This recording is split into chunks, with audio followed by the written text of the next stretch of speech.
The smouldering remains of the construct Scarlet remain scattered around you, and the sun begins to set behind the horizon. Our party stand with a few cuts and bruises after a couple of tough battles. What would you guys like to do? I would am say- actually... Oh, go ahead. I was just gonna say, Alinus will immediately get down on one knee and place her hand on the ground, and you'll just hear her start kind of murmuring beneath her breath, "Rubicel, protect my companions," and then she just sort of becomes a hum as she's murmuring a prayer to herself, and she casts Prayer of Healing. And I checked before we left last week. We are all within range, so I'll go ahead and do that.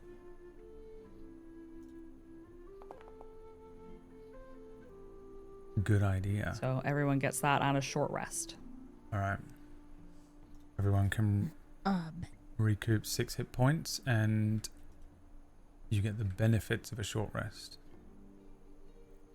Is this thing's, Vianthracite heart, like, visible? There's scraps everywhere, but, Give me an investigation check. Or a perception check, I guess. that's fine. That's fine, I won't. I don't think I have sound mind to do that. I leap on the nearest scrap, and I am tearing at the scraps. I'm still very violently feral. And I'm growling, and I'm very upset, and I'm just gnawing on the leftover metal scraps of this thing. I think, like, I'm seeing what's happening, but I sustained a lot of damage in this fight, so I think I'm kind of too shell-shocked to intervene, so I'm just kind of watching in exhaustion as Toof is doing this. Toof, I think it's dead. It's like I don't hear you, Rio. I don't stop. My eyes are really wide, dilated, large pupils. My upper lip is pulled back in a snarl. I don't seem to be present.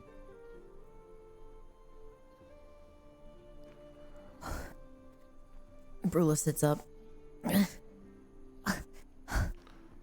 and looks at the rock formations. What exactly happened with Boom Boom? So Boom Boom detonated at the top of this large kind of subterranean rock formation, and the largest section of this, which was sitting up about 15 feet above where you guys are. And it, for the most part, just did a sort of, it created a bit of a broken crater in the top of this thing, and then there are splits and cracks that run through it. It also just sent a shower of small rocks and bits of debris and bits of stone everywhere. But essentially, you just sort of cracked this thing in like 2 or 3 places. It didn't completely annihilate this rock, but if you look at it, it is all split and broken. Okay. I'm sorry, guys. I used Boom Boom. I thought I could blow up the construct. Boom Boom was meant to go boom sooner or later. It's probably happy. Okay, Yeah. Toof, and I'm gonna put a hand on Toof's shoulder. Hey, Ooh. enough. It's dead. Let me roll real quick.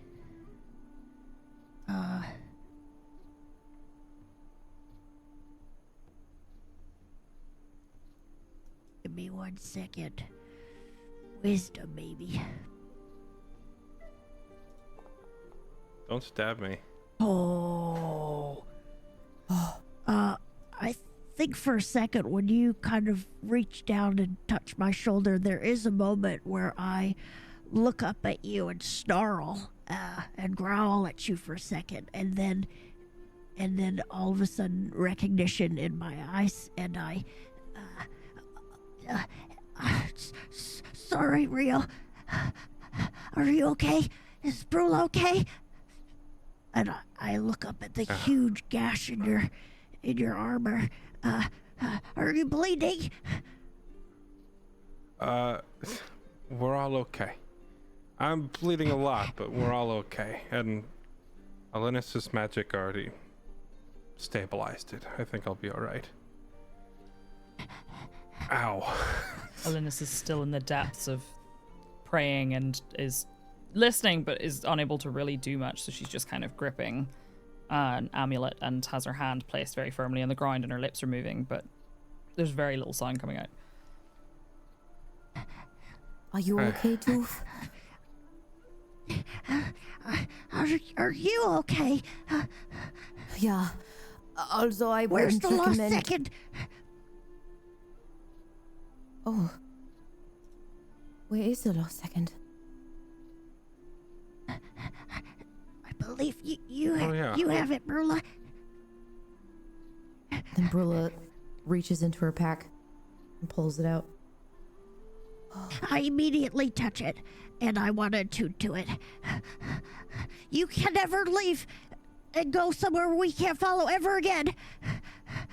Rio, come on. Huh? What if she goes somewhere else again without us? She needs us. It would make more sense for the three of you to unattune from that thing than for me to attune to it. We're its guardians. We can't do I that. can guard it from over here. Fine.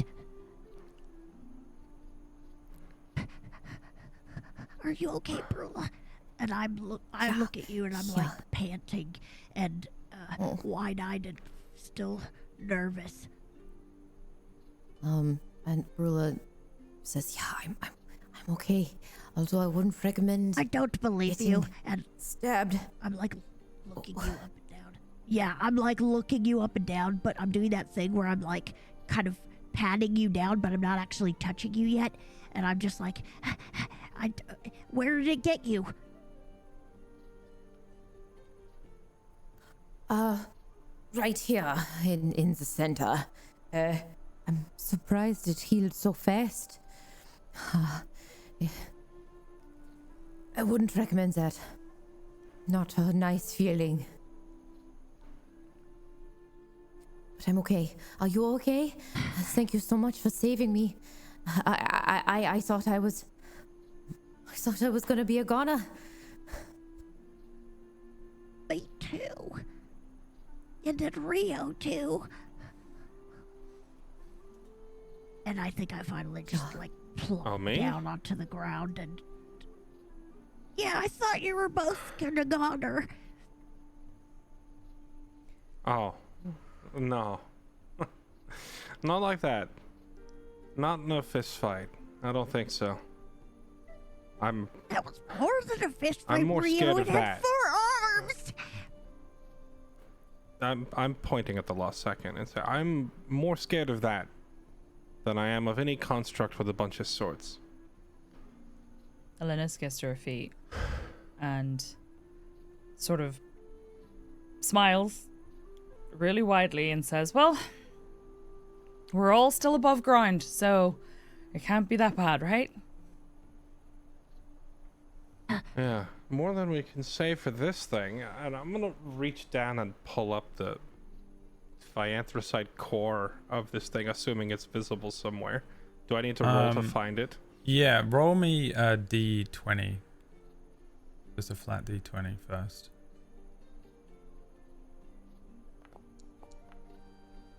A natural 20. Okay. Now roll me a perception or an investigation check. Okay.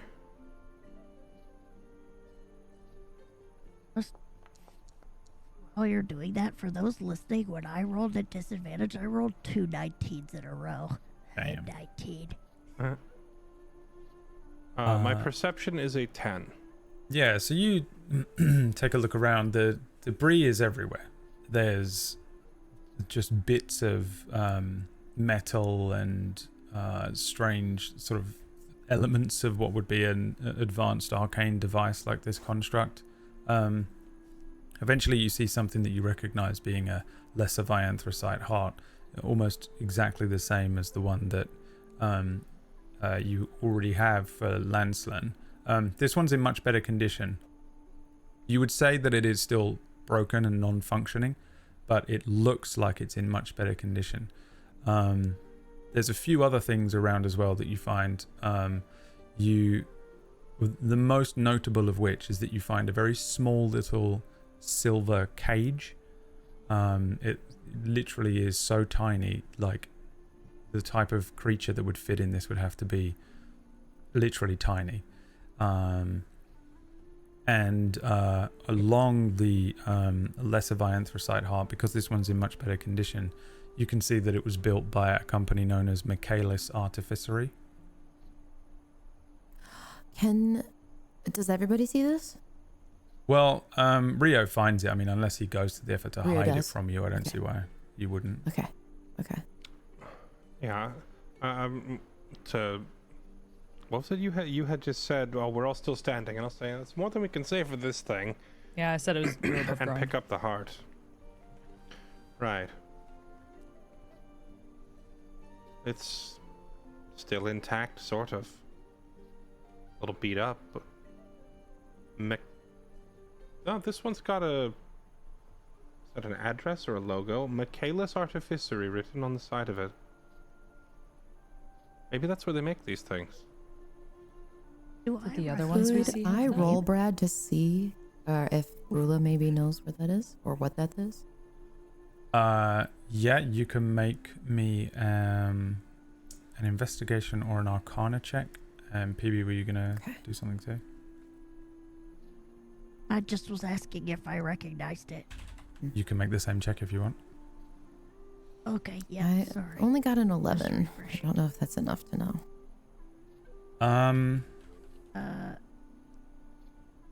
Let me I'm sorry, am I rolling history? investigation. You can, I guess, you can roll a history check or arcana.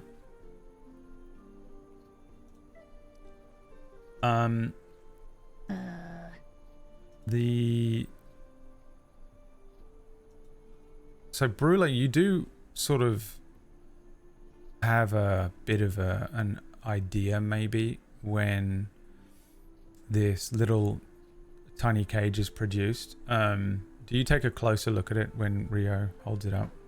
What are you doing? How are you interacting with this thing? Yes. Okay. Brula or Rio? You. Brula. Brula just kind of leans in to kind of into Rio's bubble just a bit, like really looking in close, like, looks familiar somehow.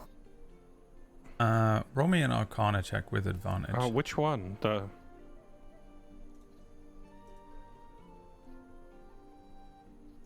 logo, right? You're looking at the heart. Because I apparently found two objects. Yeah, There's a yes, heart two and a cage. And as he holds them up, what is it that you're trying to discover? You want to know about the logo? Sorry, I thought you were looking at the cage. Yeah. If Brula has seen it maybe in her travels. Make me a history check with advantage.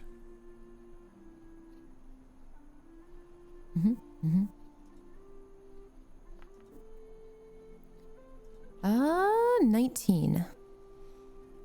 Michaelis Artificery is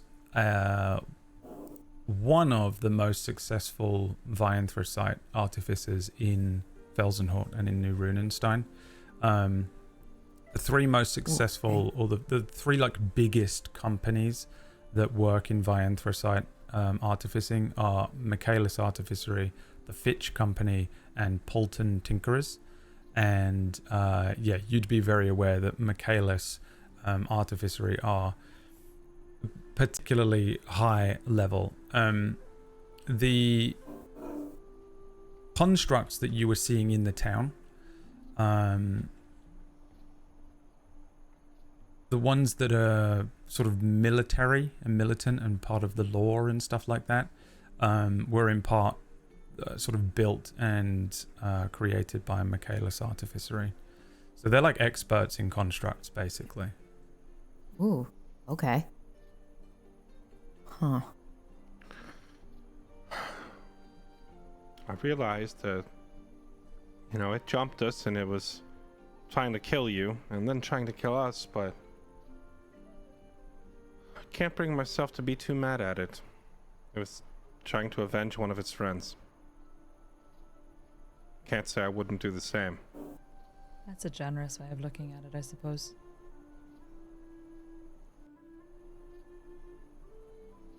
Yeah, I suppose. heard And what it Brule said, looks though. down at what used to be a wound. You heard what it said, though, right? There's more. Wonder how many Yeah, of there'd these be things were another in their coming. little group. Do they act alone? As in, is someone ordering them to do this, or is this something that they choose to do? I've never owned a robot. I don't know how they work. Have to ask an artificer, I guess. Unless you know too. we You fiddle know- with gadgets. Actually, yeah, two. Would you know? No, probably not. I mean, that seemed pretty of its own volition to me. Well, perhaps Well, what about? maybe we can pay them a visit and ask how And many of apologize them for have been 2 manufactured. murders? Oh, You mean the artificers? Well, they're back in Ronenstein, aren't they? Yeah, well, maybe we don't go back just yet, but we keep it on the back burner for perhaps. Yeah, well, maybe put it on the to-do Later. list. But yeah, I don't think we're going back anytime soon, and because you No. know they're all actively still trying to kill us. Of course. I nudge Just- Rio. I guess we got a lot to do when we get What? back to Runenstein, huh? The list is getting longer. Yeah. well, I also found I this. suppose. This.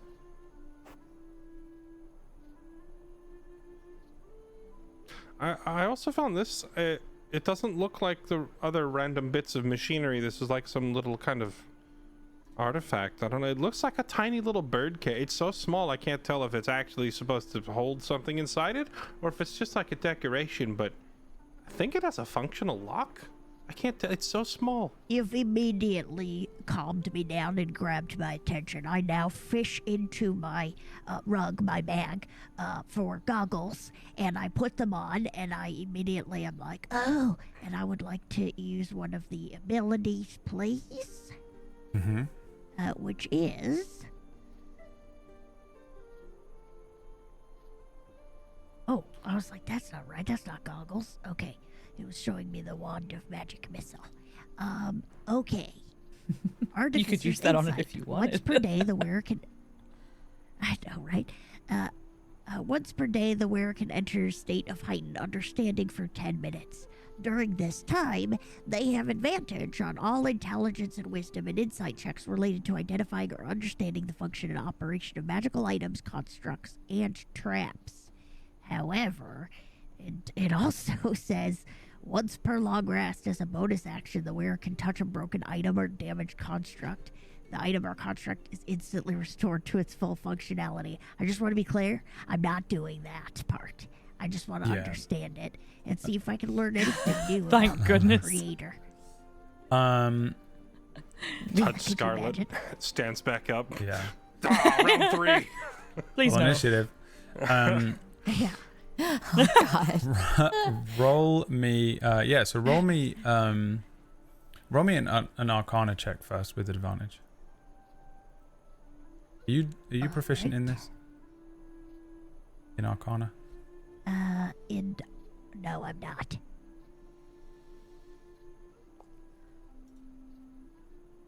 19. 21. 21. You recognize this as a spell component for a very specific spell called Soul Cage. And it pretty much does what it says on the tin, in that you use a tiny silver cage to snatch the soul of a humanoid as it dies and trap it inside the cage. That is most likely what is going on here. What else were you looking at? Just imagine this in my voice, because that I'm just everything Brad is saying right now, party. I'm saying to you, but like to, and that's probably what's happening right now. Okay. Yeah, I just wanted to investigate the construct, the cage, and see if I can learn anything more about the creator, because I also had a good look at the other construct that we fought as well. Does that mean there's like a soul of a person in there? Yeah, I think as you're saying the description of it, I'm like, like holding it a little further away. Does that mean there's a soul in here? Am I holding And Linus is going, Tooth, there is no soul in there. No, not now. But it could be used for that purpose. Was there, Brad? I don't think you know, because there's not one there now. You know, there's not really. All right. I don't know if there would just be, I don't know if there'd be anything that you would let you know that there was or wasn't a soul in there. Is it related to the construct? At any point, it came out of the construct. It's part of the wreckage of the construct. It was a component of the construct. Well, did it need it to function? Well, then let's do your next check. That maybe there was one. Yeah, roll me an investigation check with advantage first, and we'll see.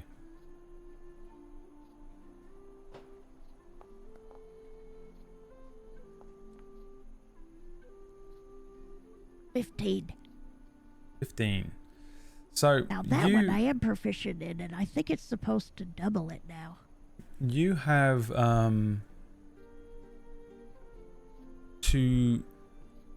you've defeated 2 constructs, so you have a good idea of a little bit better of an idea of how these things were functioning. You've seen 2 of them moving and interacting and doing stuff. You've seen 2 of them explode and been able to sort of sift through the wreckage and pull some of the bits out of them. For example, the lesser anthracite heart, and you're beginning to get an idea of how you would build one of these things. I think.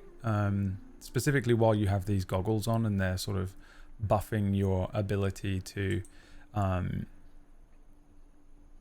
comprehend, retroactively comprehend and reverse engineer one of these things.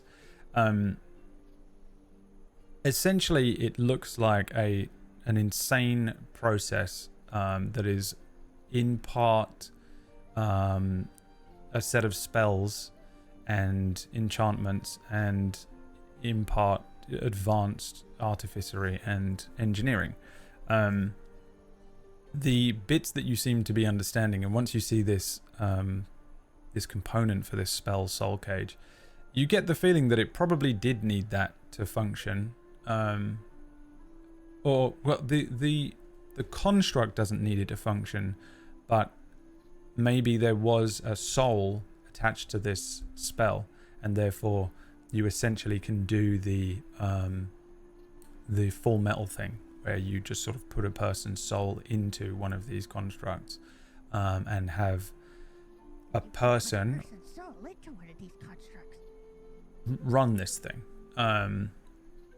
Whether that's the case with what is happening, you don't actually know, because it's just rubble, but it really does look like that's what was happening here.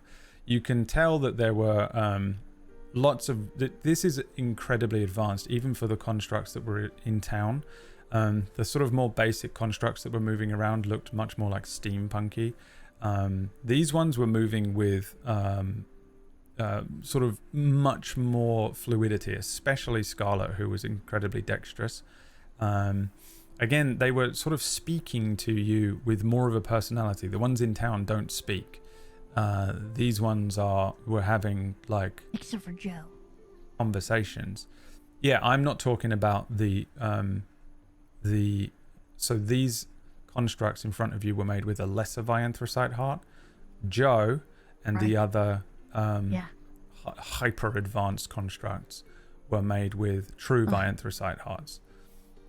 So they are different, and you would understand that. So these where Joe is insanely advanced. These things are not as advanced as Joe, but they're able to interact in the way that Joe does. But they had more feeling than Joe. Yeah, okay, interesting. So, I'm explaining all of this. And so, like, Joe, he's very advanced, except he didn't really seem to have, like anger or anything. And so I really think that, maybe this is how this was functioned. Maybe Scarlet was being operated by a human. Although I don't remember seeing a cage or anything like that in the wreckage of the previous one. It's interesting. I'm curious if his Vianthrosite heart would interact with that one, or if they would react if we put them close to each other. I'm so curious about that. That's very, very interesting. Follow-up question, Brad. Can I tell which one was made in which order? Can you tell which one was made in which order? As in who came first, Lancelin or Scarlet? Yeah, like does Scarlet seem more advanced and like maybe newer, or like adjustments may have been made to the way that she, like a new iteration? Make me another investigation check. Sure. Also, sorry, there's a major delay, so I didn't know you were speaking there, Rio. Yeah, we got weird delays no on our problem. side of this. I don't know how to fix it. I'm trying to DM and fix it at the same Yeah. time. It's insanely. I don't know what it is. So I'm Not like, ideal. just troubleshooting. You won't be able. 15. You can't see it, chat. I think for chat, everything's completely fine. By the way, so us behind the scenes, there's like weird lag. Yeah, we just keep talking over each other. Yeah. Yeah, we don't mean to, everybody. With Brad, there's no delay, but for everyone else talking, think it's I my- didn't see your face moving until afterwards. I think it's my net somehow. I guess. I don't know. I'll mess with it in a bit. If it gets worse, I'm sorry. 15. You can't really tell which one was made before the other. They seem to have been made in almost exactly the same way at probably the same time, but for slightly different functionalities. AKA Lancelin is more of a tank build, and Scarlet being a more dexterous build. The lesser Vianthrosite hearts look almost completely identical. They were probably the same batch essentially. And then the bits that made up the different constructs look almost identical as well. They've used the same parts, they've used the same metals, and they seem to have been refined in the same way. So really you get the idea they were probably made and created at the same time. I was wondering the same thing, Toof. Why wasn't there one of these cages on Lancelin? Maybe there was, and we just didn't see it in all the wreckage. We were. Yeah. Yeah, we did leave kind of in a hurry, and it was a big tavern, and there was a bunch of dead people. So, yeah, who knows? Maybe we missed a clue. Well, now we know to look for it, I guess. It's interesting.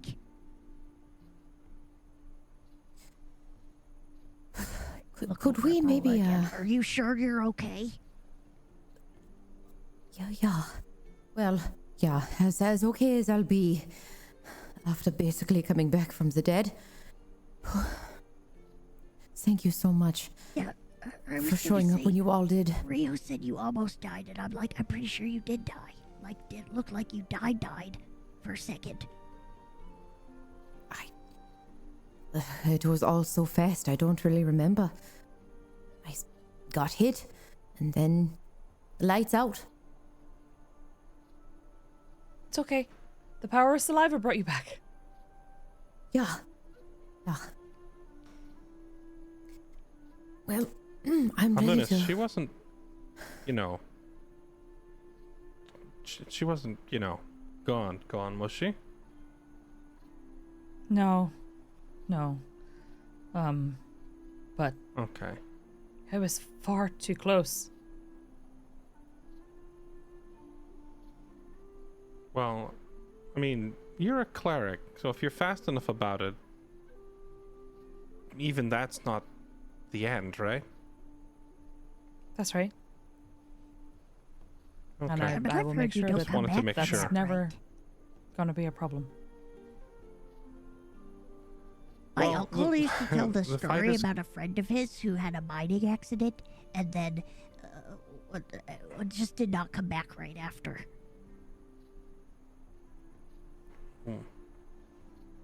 Well, the Sorry. Fighters Guild has a saying.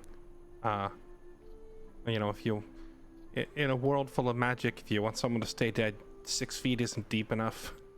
It just means, clerics and revival spells exist. I just wanted to double check that Alinus can do that, just in case it's ever a thing. I pat my my bag. Yeah. Tooth, you remember my friend that I showed you? With the very important job? Yes. Yes. That's what she's for. I was reading your lips for a hot second. Good and to I know. succeeded. Sorry, that explosion caused a ringing in my ear, so you may have to shout or repeat yourself. It's the But gas think good, we're all there I'm too. glad.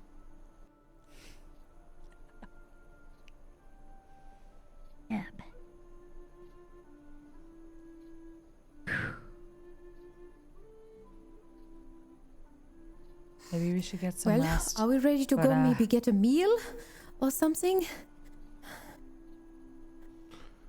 We could do that too. We're not that far from Sonnentor. We're almost there. It'll be nice to have a real bed and real food again. Road starts Yeah. to take its toll. That's true. Yeah. Well, I think we've got all the clues we're Sorry, gonna get you from wanna this hunk push of on? junk. No, I'm just saying, like, in the next day or sorry. two, it'll be nice. Oh, okay. Yeah. I don't think we're gonna get I'll there be tonight. Linus No, is- it's already dark. Alinus's shoulders kind of slump. She's kind of finally getting to the point where she's done the praying, she's tried her best, and now I don't really know how much more I have in me tonight. Nah, you and me both. I've had enough of getting stabbed for one day. I think we can just call it a night. Besides, it's dark and it's still at Agreed. least another 2 days, maybe 3 to Sonnentor, so we got a ways to go yet. Yeah. Right. Well, I guess this is as good a place as any to set up camp for the night. Yeah, you guys had partially set up your camp, so we can say that you go back to doing that. Settling down for the evening, you were like unraveling your bedrolls and setting up food and stuff like that when the Naga attacked. And I think you kind of just end up going through the usual motions for the evening, settling down and beginning a long rest. Since you already have had an encounter this night, there won't be one. You don't know that, so probably you take your watches as you have been doing up until now, but we can sort of fast forward through the evening of rests, and while we Bill, do I'm that, I'm so gonna mess with sorry. this thing. we have Okay, such so, annoying yes, I would- issues on our side of this. I know, I'm And sorry. I don't know how to fix it. I've been trying to just troubleshoot random stuff, but none of it is working, so I don't know what's going on. I have a couple of theories, but yeah. I would like to do something, sorry, before we skip the nighttime entirely. Who's taking the first We're not shift? skipping the entire night straight away because I need to get you to do a couple of Okay, checks good. as well, but I need to talk to Rio. okay. I was just literally trying to fix the lag before you Yep. did anything else, because Otherwise, you can't talk to Rio. Are you? Yeah. Maybe we just take like 30 seconds here, just end the call and rehost it. Kind of extreme, but I can try. Give me a second. You Yes, sir. you guys can just stay on the call. Right, they can't hear anything now, chat, but what they don't know is there's a vampire coming to get them.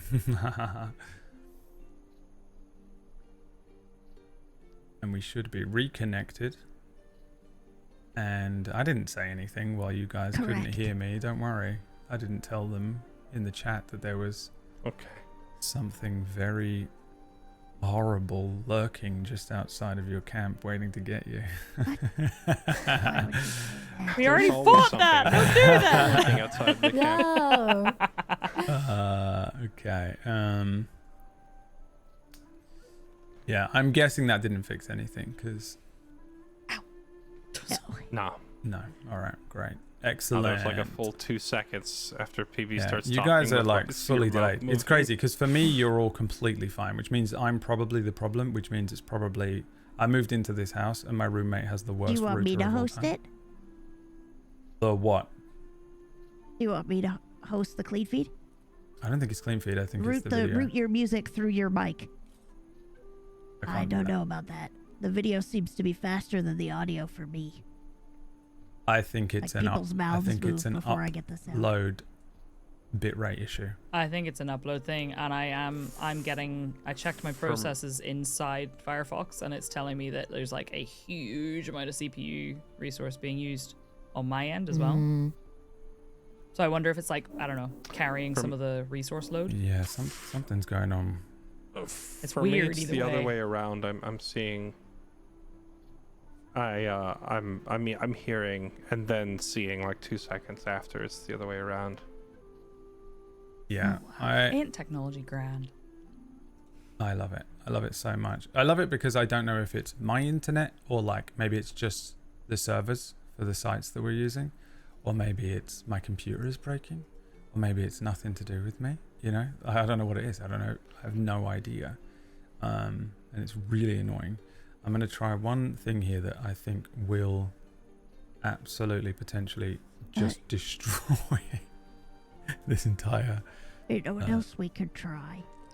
You could try to open like a stream together thing and just give us links to be guests, and we'll try the video there and see if it's the other video host. That's insane. I don't know why I'm talking like Tooth while I'm watching. You're on the call with Tooth, but Tooth has like a little. Use the goggles. Use the bonus Heads action on your down. goggles to troubleshoot the Fix stream. the tech issues. I think I got it. I think I got it. I'm one of those method actors. Oh no. Yeah, I really don't know. Like, it doesn't look like it's my bitrate, which is what's freaking me out. But it was doing it on Friday, just before we did our show on Friday, PB. Just before you joined, it was doing it, and then it just stopped. So I don't understand. I literally have no idea how to fix it.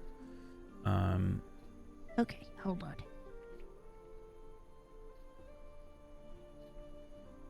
Unless it's like a network thing at their end for our video stuff.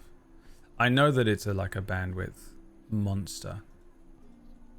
But it's usually a bandwidth monster on the other side. And what's weird for me is that the stream version is completely fine. It's only our version. So there are That's two interesting. separate We streams of this. Like the thing we're on that looks kind of just like Zoom is what's messing up. Oh, give us the browser URL. What? Give us the so you know how in OBS you've got a browser URL for each person's cam? Yeah. Give us those and we'll open it in a different tab and see if we could just watch those. Would it not have everyone separate? It would. We'd have to put like 4 different tabs up on the screen, but I'm just curious to see if there's a delay on that. We're gonna make like a Hey, whole it might work. thing. You'd have to Hey, make if it your works, it own works. call. That would imply that there's an issue with the call URL, right? This is the thing I don't. Hold Can on, just give me a second. can I Just- add a bitrate limiter to our room Yes. link? To the URL. Yeah. I wonder if that would do something. It's just and bitrate equals. Yeah. I mean to the oh, this I is find this is something actually I'll insane put though. in Discord really quickly that might help.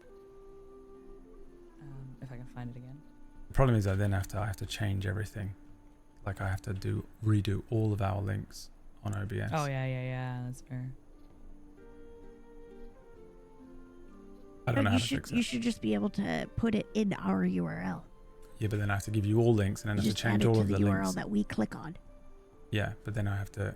No, you won't. You don't have to change the OBS links. You just add the like But then it will be a different and link. bitrate equals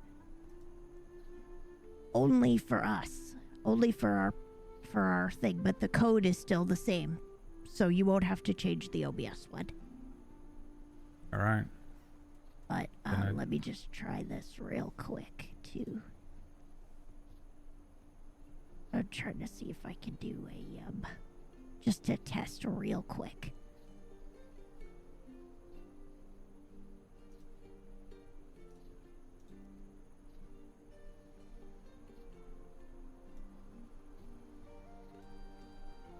Sorry guys, thank you for your patience. We're gonna try to figure this out here.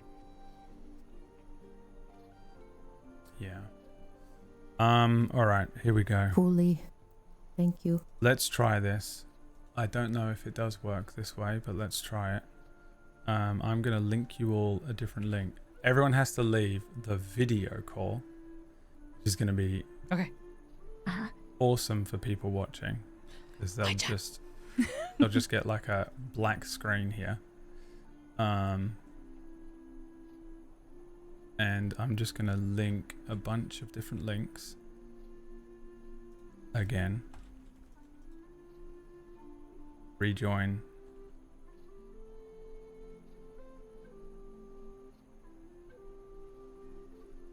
See if this does anything.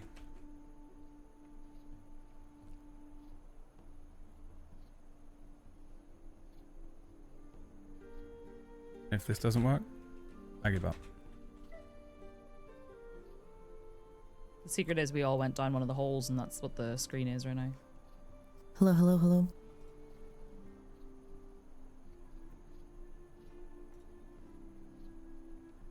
Yeah, Oh, this you've is got a just lovely bunch of we're coconuts. just doing real time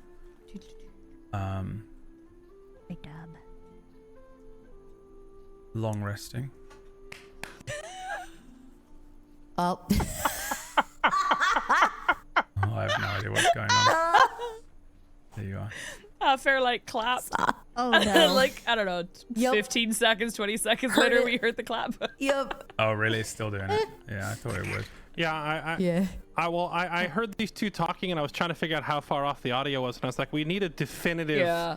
sound, and I was like, okay, here, I'll just give you one of these to see how far off it is. Apparently, it's quite far off. It is. Although I am curious if the audience sees my hand clap and the audio at the same time, or if it's off for them too. Oh, yeah, true. All right, let's try, and me and PB are going to switch on clean feed, so it'll go mute for you guys again.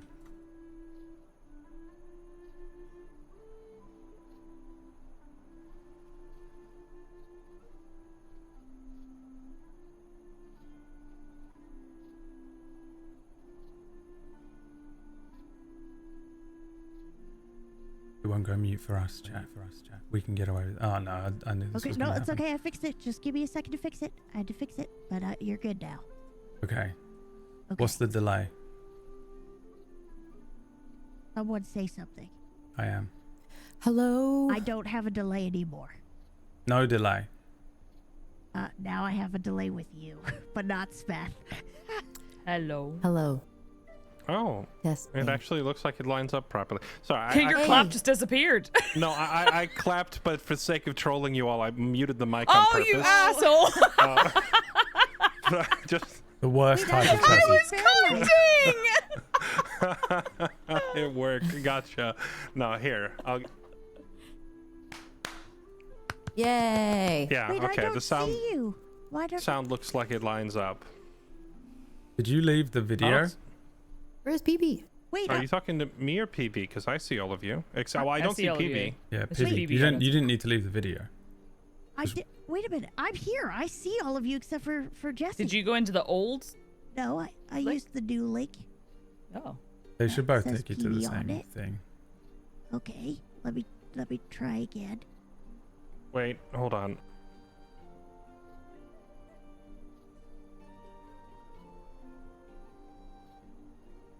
No, PB, you have gone missing. There we go. There you are. I didn't. Yay! No, it was me, not you. Oh, When okay. when Brad said here, join this new thing, I just clicked the first link as soon as I saw it. I didn't notice that it had your name on it, so I joined yours. Perfect. Hey, And I had to look fixed it. I look back over there now and I see there's one with my name on it, so now I'm on the right spot. I was in your chair. Which means I was trying to fix the same issue that I had on Friday, which was Video Ninja, and today's issue was Clean Feed. Amazing. I think it's the same issue, but I think you're right. I think it's upload speed, and you were trying to host the clean feed call, and that's why the delay was happening. But the video is all good.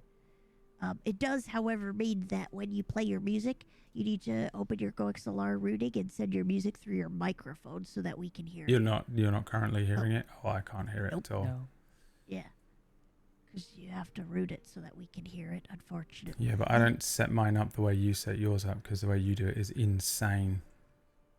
I don't set it up like that either, because that's crazy. But you're gonna have to do that today so that we can hear it.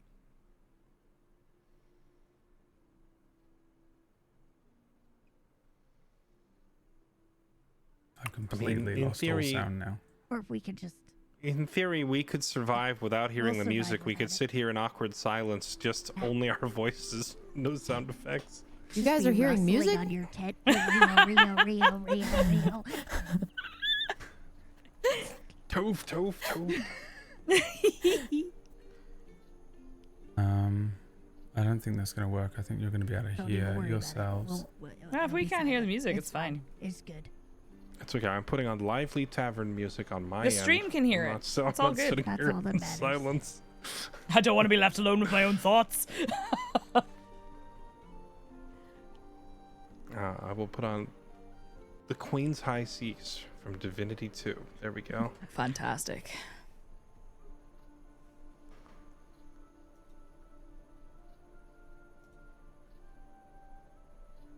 I'm trying to find specifically one of these things. I wonder if this would work. Could be dangerous.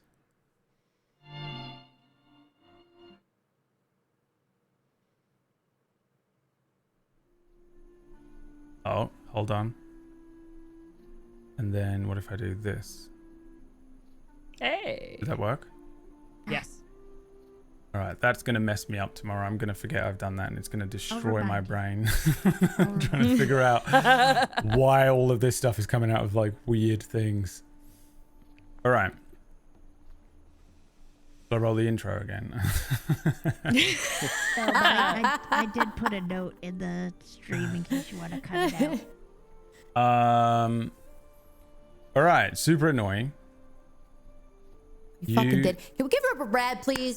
That's Holy cool. shit, I didn't dude. really even do it. Not PB did it. Not only DMing, but stressful. also doing all this work behind the scenes. Brad, as I would things are fucking literally up. have just shut the stream down and fucked off to bed. It was by about. now. It was about to. It was about to. Dude. We were about 60 have a seconds out, but really it was PB. PB saved the stream. Jesus. PB's ideas work. Let's Yay, have a round of PB, applause thank for you, both of them PB. and admire Clap, how clap, our, clap, clap, our clap. clapping and the Fire. sound lines up. It's Hey, on the time. clapping. Sound lines up. Yay. We here. We out here. All right, you guys can now role play. Role play amongst yourselves. Yay! Okay. The Who would die? No, I'm kidding. yeah. So the four of you are Start level episode over. I'm just kidding. yeah. Oh wait, now we need to level you all. PB, you're insanely quiet because I've Oh, lost all of the right. leveling. Oh, okay.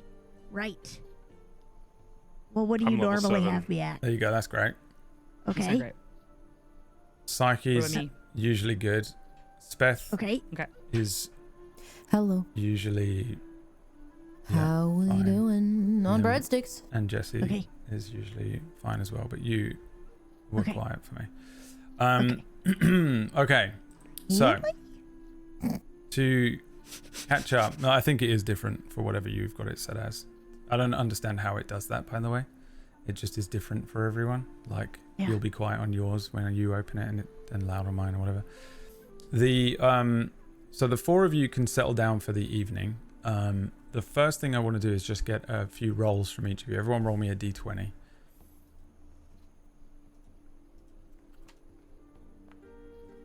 I rolled a 12. Before I forget, because this entire stream have been 16. half GMing and half troubleshooting, which is just impossible for my brain to do. 18. Half rolled man, an half 8. machine.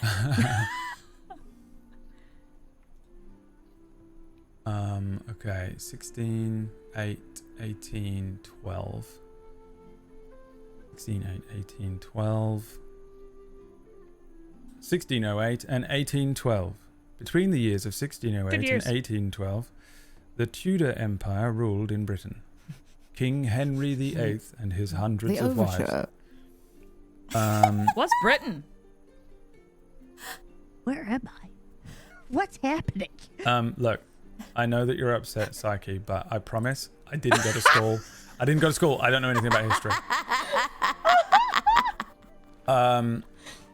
So you guys are all basically able to have like a full long rest. So feel free to click it. Nothing's going to come and get you if you want to do the long rest button and reclaim all of your Ooh, I hit don't points, believe that. your abilities, your skills and stuff like that. All of the characters leveled up last week, so everyone is now level 7, and you will have the full night's rest. So in the morning you'll be able to continue on your travel. However, you did want to have a couple of little moments here. So I think we sort of see during the night, I think Tufi, you said maybe during your time for watch or whatever, you wanted to grab Rio or something, I think you said. Yeah, I want to grab Rio, but privately if possible. So is there a time when he's doing watch? Or is Yeah, he there's gonna probably sleep a in moment all where night? like maybe Rio tags out for his part of the watch and then it's your turn. So maybe he comes over and Alright. shakes you awake a little bit. The first time Alyssa doesn't Nice. even volunteer for a watch, she just falls asleep on her face. I sleep only half as much as a human anyway, so I'm probably up. Okay. It's easier to get a hold of me because I'm up most of the night anyway. Okay, so I think probably because you're so injured, you sleep for the first half, right? And then I come I and think- wake you up for the I second. think, I think we'd leave you on watch Yep. because I'm more banged up than usual. So I get my half a night's sleep and then I wake up or whenever you wake me up. Okay. Rio. Toof. It's your turn. Oh, okay. Okay. Yeah, no, I think Alennis's magic plus a little sleep, the two together hits the spot. I feel much better. I'm looking forward to it myself. Listen. Do you have a second? I have thousands of them, yes. Okay. Listen, I don't want to pressure you at all, and I know you're scared. I'm also scared. But I think it was scarier for me thinking that Brula had gone somewhere where we couldn't reach. And it made me think that could happen with the Lost Second. We don't know how to use it. What if it activates and what if she fact- goes to the end of time again? The fact that we don't know how to use it is why the three of you are crazy for staying attuned to it. Makes no sense. I would be much more inclined to go along with this absolute madness if we had any idea what we were doing, but we don't. Well, we're gonna hopefully learn how. I mean, what if it's not just a day or two?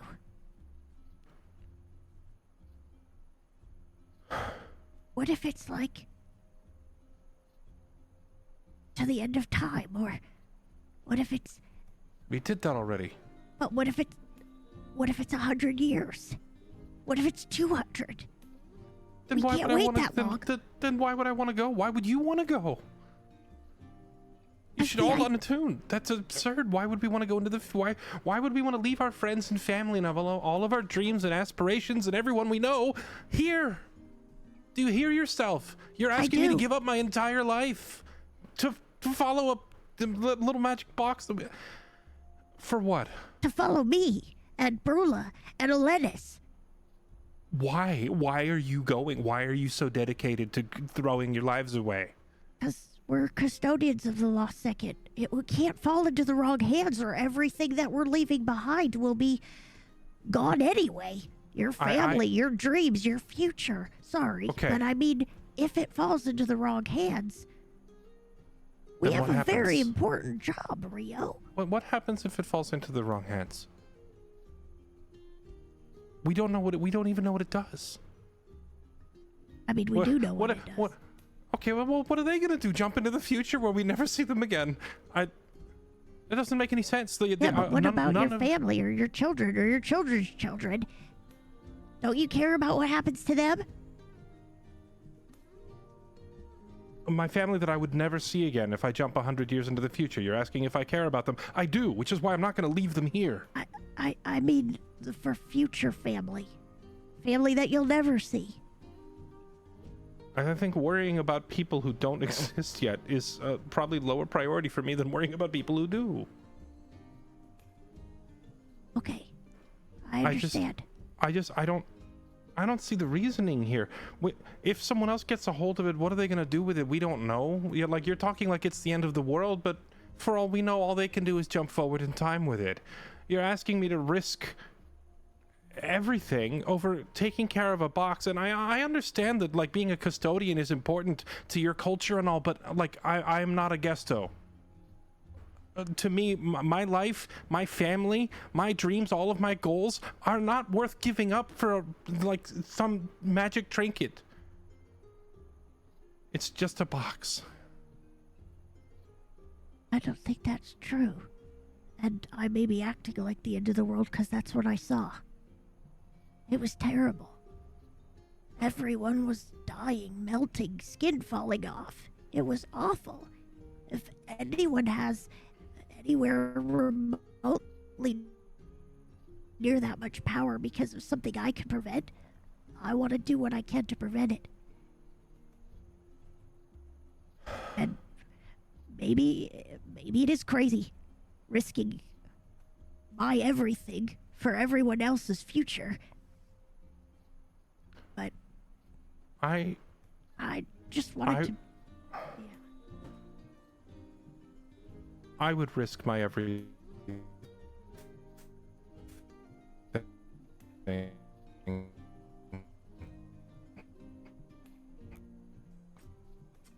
for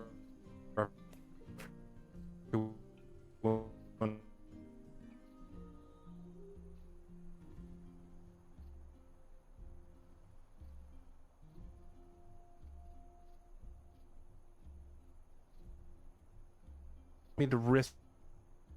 Like, I don't understand how anyone in their right mind could ask someone else to sacrifice everything for that.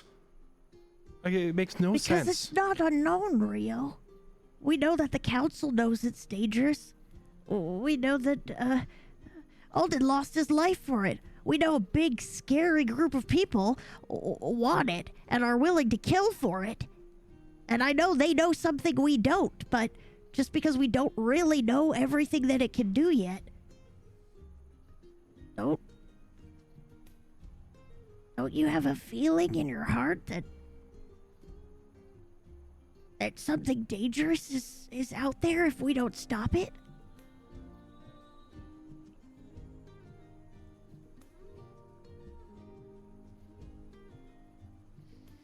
I just wanted to play ball. I know. I'm sorry.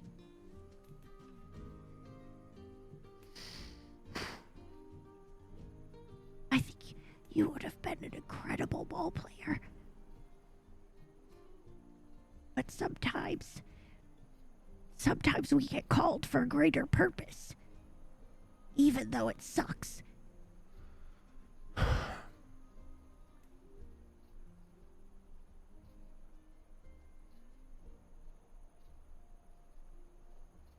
And this is the last thing that I'll say about it, Rio, and it is your decision. I just, when I unattuned from it, I was doing it from a place of fear, and then when Brula disappeared and I didn't know where she had gone, and then it hit me.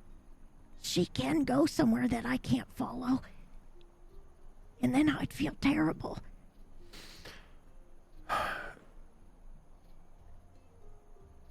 If you all go somewhere that I can't follow, I will feel terrible too, but I will also wonder why you threw your lives away over an unknown. Because to us it's not unknown, Rio. We know it's bad, we just don't know the extent of how bad it is yet. You also don't know that going with it will fix it or change anything. The people who are chasing after it, if you go 100 years into the future, they're all dead too. Yeah, but we don't know what plans they have put in place. There's just a lot we don't know, Rio. There's just too much unknown, and I know you're not, I know. I think we're in agreement on that. But I do know it's too dangerous to just risk it. For me. Yeah, took the words right out of my mouth. Yeah, that's what I mean. We're in agreement. It's too dangerous for me to risk everyone's everything. And I respect you, and I respect your decision. I just wanted to make sure that you had the same realization that I did about we could be waiting a long time, and they could never come back. And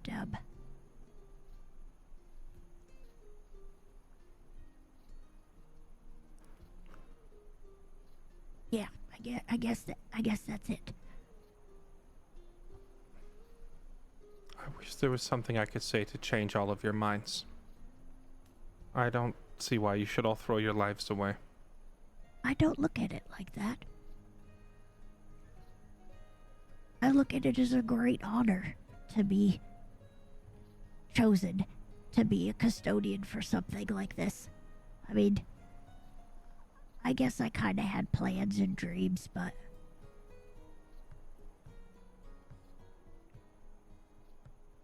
sometimes things change out of our control. What do you want to, aside from the box, aside from custodian, before all this started, well, like, what was your plan? What were you doing? What did you want? Because I had I worked so hard to get where I was. I had everything was perfect. Everything was perfect 7 months ago. I was a champion. I had a spot on the team. Everyone liked me.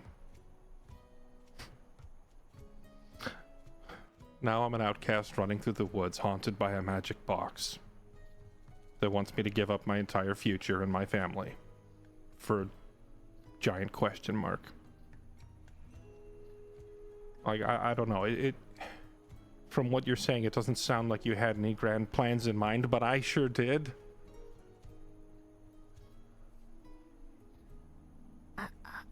I was actually in line to be a master at Sonnentor.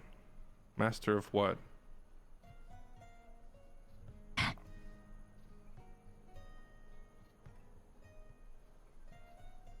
It doesn't matter. I lost it all. And you're right, I didn't have any grand plans after that. There's only one thing I think I've ever really wanted.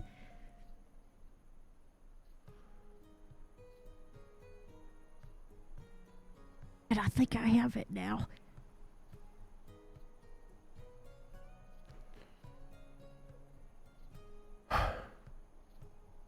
So I get it. I understand.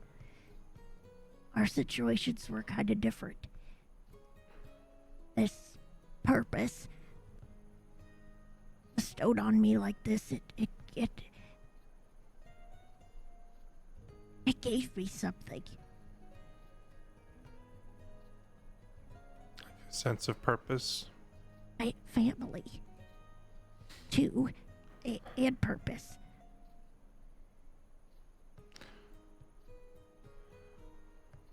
I see where you're coming from.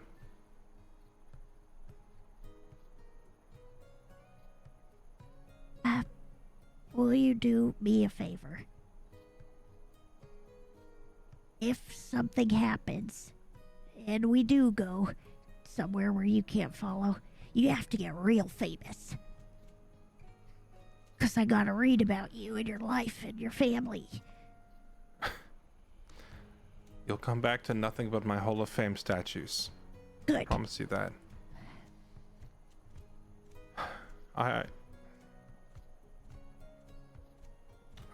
I see where you're coming from now. The thing is, I already had purpose, and I already had a family. Yeah, So get while it. you're finding yours, I'm losing mine.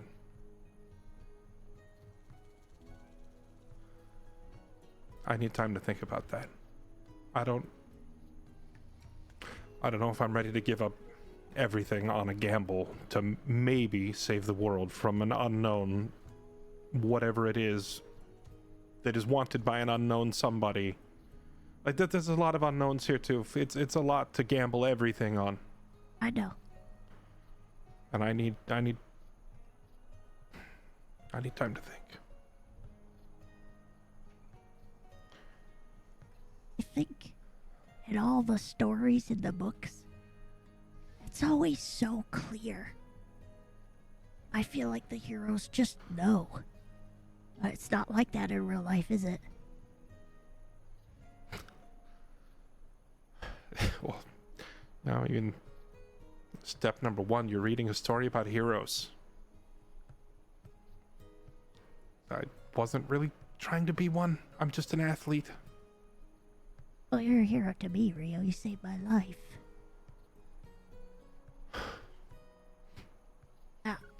I couldn't not. See? Just like in the books.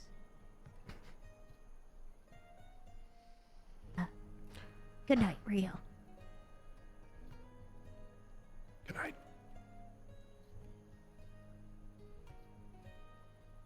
Okay, with that, everyone gets some rest. Anyone else speak to anyone else? Anyone else got any other things they need to do or discuss? I just wake up Okay, yeah. feeling pretty rough, but at least I'm rested. Everyone's probably feeling a little rough today after the double encounter, not just a kobold on the road or 3 kobolds in a trench coat. A spirit Naga followed by the very dangerous construct Scarlet. I think we probably just join you on the road later on, you know, as the sort of scene with Rio and Tooth ends. You know, we fade to black and fade back in, and we see each of you on your horses and ponies, back on the road, moving away from the you're on the sort of the borderline of where Felsenhort meets the no man's land, the fringe they call it, but it isn't. Felsenhort is a country, and then there's just a big chunk of land that is a no man's land. There's lots of little towns and cities and outposts, and there's the very large sort of city-state of Sonnentor as well, but it is just a no man's land, and I think it's sort of immediate as you get onto the road here, because the well-kept road, the greenery of where Felsenhort meets the sort of arid shrubland of the fringe becomes very apparent, and we see you guys moving out and towards what is a very sort of dry landscape. Let's do some rolls here first. As we depart, I would just like to quickly cast aid on everyone in the party except for myself. Okay. It's an 8-hour spell. So I'll just like pull a strip of cloth out of my pocket and sort of rub it in my hands and murmur something, and then everyone gets 5 temporary hit points. Nice. Hey. Oh, I didn't do my long rest button. I always forget I have that spell. Yeah. You cast this spell, in the morning as you kind of head out, and I think everyone falls under the enchantment or whatever it is. Something that provides you a little Abjuration. boon. An abjuration spell. Who wants to roll the travel checks for the day? Who's feeling lucky? Because it ain't me. Me. I'll do. Yeah. Oh, go ahead. Oh, yeah. I mean, Brula will do it. You need to roll me. I guess we'll just do. Let's do 2d6. 2d6. Let's see what we got. Wow, 12. Whoa! Wow, 2 6s. If only that meant anything, which it doesn't. It's just. Damn. But I'm feeling lucky. Well, it For is. the number It's, of enemies you have to fight. it's lucky in the sense that it doesn't mean that a giant creature attacks you. But it doesn't. Yay. It means that like nothing really happens. Roll me another d6 as well, please.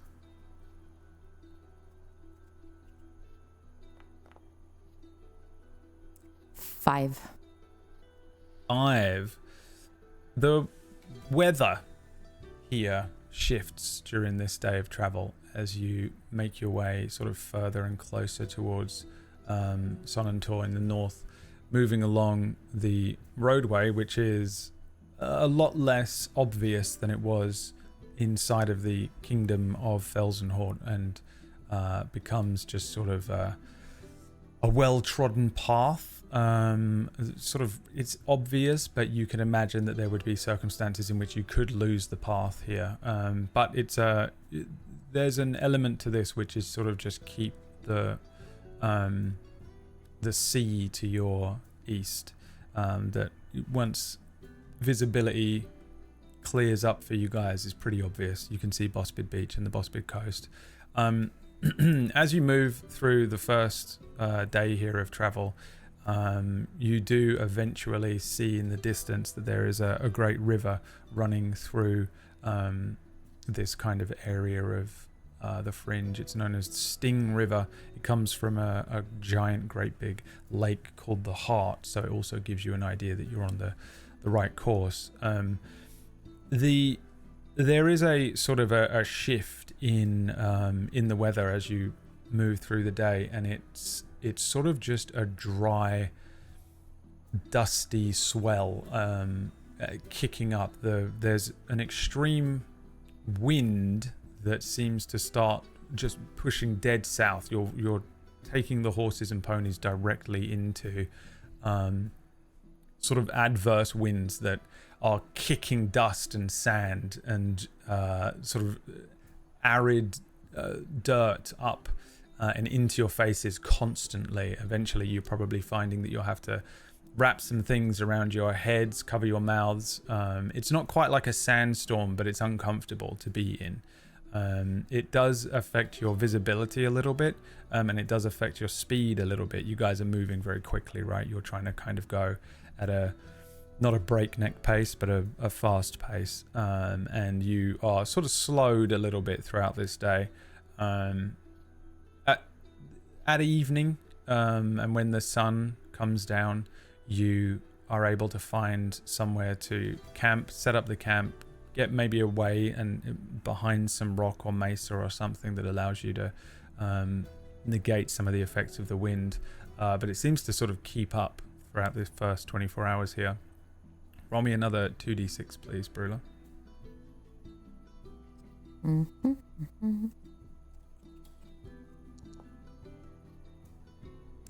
Another 12. What? What the? I don't like Feeling that. lucky. Yeah, roll me another single d6 as well then. If you roll a 5, I'm ending the stream. I don't like it. Okay. 2. 2. Bad vibes. Yeah, the sort of the conditions remain pretty much the same throughout the evening and throughout the next day.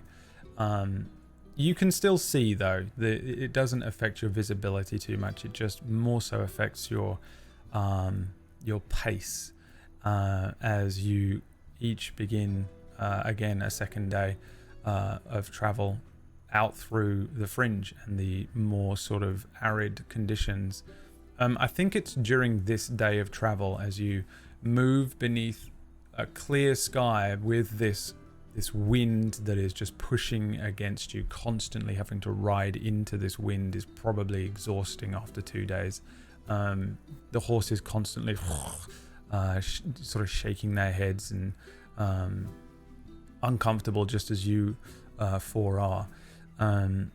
You recognize, I think, in this day, really, truly, that the earth under hoof and foot becomes very hard packed.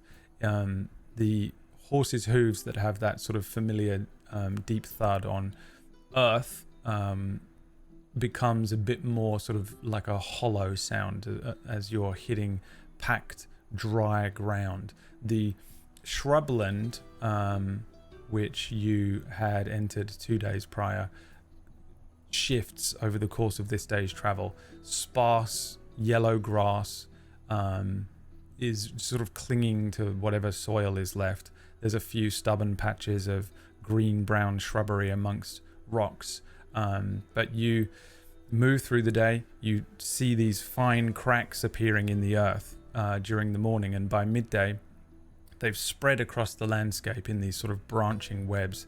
By the afternoon, the soil is just fully fractured into these wide plates of baked clay, and the horses are having to weave in and out of these awkward plates of sort of shifted earth. There is, again, like a path that you're able to move. It's not like small weaving. You have to do these long stretches around these this landscape. It isn't just a nice straight shot of a road across Felsenhort's green grass anymore.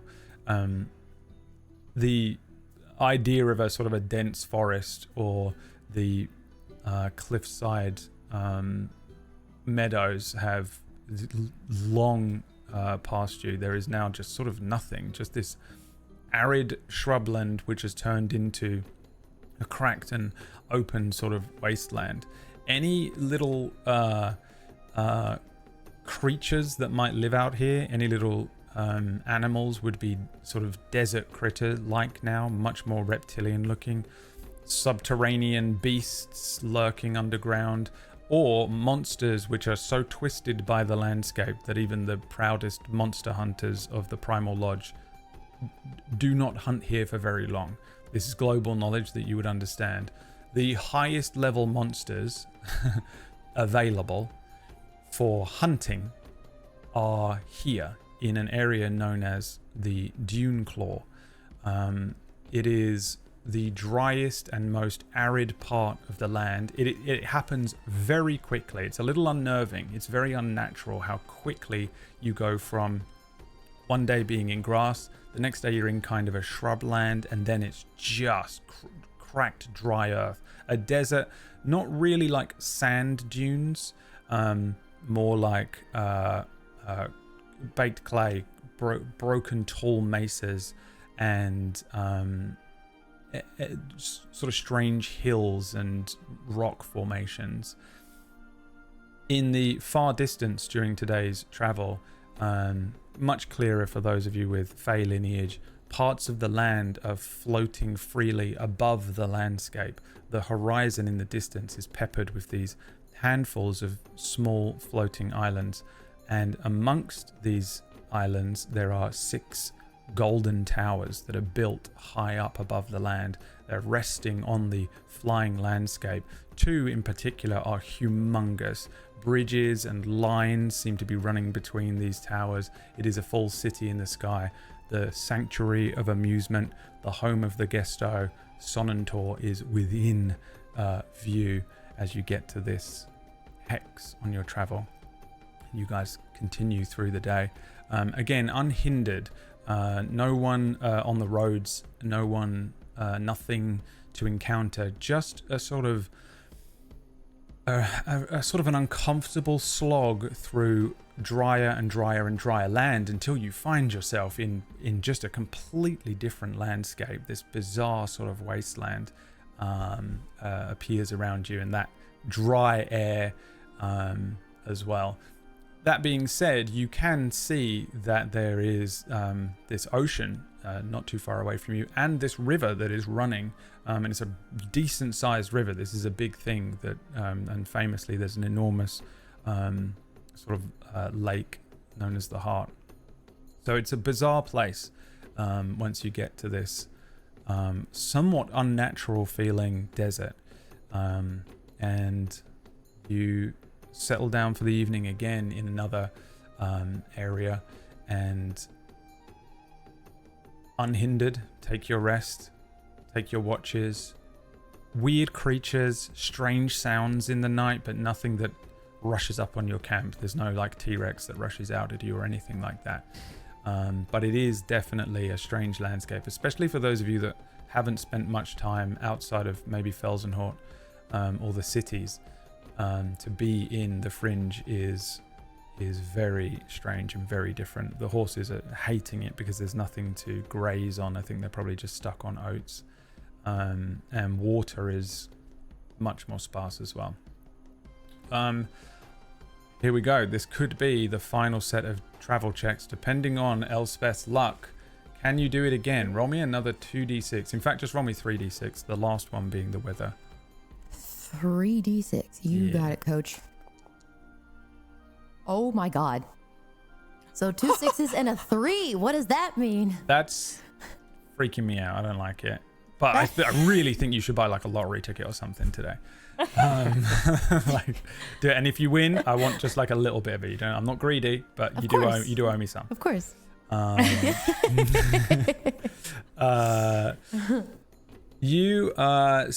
let's see. No, I think you're still unhindered. Roll me a d20.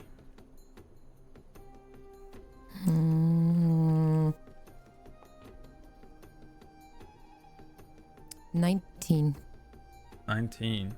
You are not unhindered this day. As you move through the mesas and you try and follow this road around, you notice that the sort of makeshift road that you're following begins to sort of take a bit of an incline. You sense that the road is lifting upwards, and you're coming out of what was a lowland. That one side of it would have allowed you to go down to the Bospid Beach.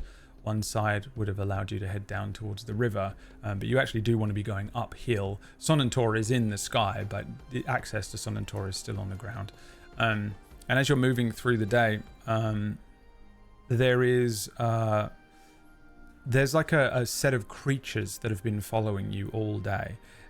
All 4 of you become aware of it, and as you look back, you can see that there are these little very small little critters that are maybe the size of like a fist. They're following you in a group of like 12 or 15. Oh my god. Are they cute? Are they furry?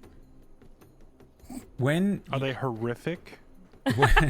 When you slow down, because ahead of you, you recognize that there is a split in the road. You also see some traffic for the first time. These creatures spread out in a way that seems familiar, and you recognize that they probably follow people constantly. They probably follow groups. They're not trying to hunt you or anything like that. They're just following you and waiting for scraps to drop. And as soon as they see you slow down, they all automatically move into this bizarre formation around you as they wait for you to like set up your camp or something, and then overnight they're going to steal stuff. They're essentially like furry tumbleweeds. They are little furry tumbleweeds. They are pretty much just a set of eyes that by night seem kind of yellowish, but by day you get a little bit of a sort of a glare off of them. It's almost as if they're kind of like little mirrors, and you get that mirror glare that you would get off of like little dust motes. Yes, and they're rolling after you constantly all day, and they're really like pretty easy to see, even though they are kind of a sandy color and they fit the same sort of clay light, very light orangey yellowy color of the ground underfoot. And these creatures stop, and every time they do so, they just sort of like really camouflage in amongst the sand and the dirt. You notice every now and then that these sort of Pac-Man like mouths open up as they move around. Roll me a nature check. Oh my god, can I have advantage? Yes, yeah, you can. Please tell me they are called Karibos. What? I don't know what that is. 9. Is this an American thing? Are they real? No, Karibos are like a little furry monster in Yu-Gi-Oh. Oh, okay. Some people call them Karibos. No, these are called Fuzzers. It's just Fairlight. They're called what? Fuzzers. F-U-Z-Z-E-R. Yeah. Fuzzers. Fuzzers. Oh my god, guys, it's Fuzzers. Can I feed them? Can we feed them? That's pretty much what they're kind of like. They're almost like desert foxes. They're not. They specifically exist. They are little beasts, but they're just scavengers. Like seagulls. Yeah, Sand they can, seagulls. and they can also eat almost anything. They can eat almost anything that isn't just like stone and rock. So if they can eat like wood, they can eat metal, they can Ooh, that's they not can good. eat they can eat they can eat Your meat. armor. They can eat just about anything, but they don't seem to be able to eat earth. They also don't seem to need to drink. So they just survive off of eating random things. But they're scavengers. They're waiting for stuff to drop off of your backpacks or off of people's wagons and things, and then they just eat it. That's what they do. They clean up the desert. Adorable. So you're followed throughout this entire day by Fuzzers, and they are they when you slow down, they move into a kind of strange formation. So if you do want to drop something for them, now's the time to do it, because they're not going to follow you much further than this point. Please, can I, guys, Do please. you have something to drop for them? I mean, we have a million rations. we brought- Okay, we shouldn't. We packed 5 extra days worth of rations, and we can see Sonnentor right there. So if you really want to feed the critters, I guess well, there's I was no harm gonna in it. say, and I pull out a little pouch of something, and I sort of crouch down and I open it, and I have some ball bearings, little metal ball bearings. I sometimes try to make interesting decorations for my armor out of these. If you want to give them some of these. Oh, I do. Are you sure? Do they Yeah, eat it's okay. metal? Yeah, they sure do. They'll eat pretty much anything, actually. That's actually kind of scary. That means, like, if we make camp out here, that we have to guard all of our equipment. Yeah, maybe if we give Yeah. them this, they won't come and eat our Or armor if we- because they've. Or if we give them this, that means they know we're carrying good stuff. Well, they already know that we have. Yeah. Go ahead, feed them. Maybe it'll appease them. Okay, and I hand Tooth the pouch. Oh, thank you. Do these guys count? Do these Fuzzers count as animals? Yeah, they're creatures. They're beasts. Okay. They're probably really monstrosities, I think, based on D&D rules, but I it doesn't matter immediately too move much. over to hand them to you. Do you want to do it? Well, That's a yes. just Hold checking out your hand. something. Yeah. Oh, There we go. hey, you. This thing is Brilla's just it's kind of literally looking- Pac-Man. Like, its mouth opens up, and inside looks the same as the outside. It doesn't have like a tongue or anything like obvious, or like the roof of a mouth. It just looks like the same as the outside. It's just a hole with like the same fluff that you see on the outside. You do make out two little eyes on the top of its head, but as it opens its mouth, it just kind of splits in half like an acorn or something like that, and like the outside of one of those. That's Whatever slightly the more. outside of it. Brula casts speak with animals Okay. to try and comprehend what this thing is saying, and she has her hands like this and is just staring and goes, ow, ow, ow. The little fuzzer on the ground in front of you, and there's literally 15 of them just all around this area. They're not in any way like, they're not doing anything. They're kind of just stood still, most of them looking at you as a group. The one that opens its mouth in front of you just says, it feeds us. What feeds you? It feeds us. You're it. Oh, right now. Yes, of course. Yes. And Brula kneels down to feed. Okay. What are you dropping in its mouth? What should what do you want to eat? It eats. Oh, and Brula looks up. They just want anything. Say, okay.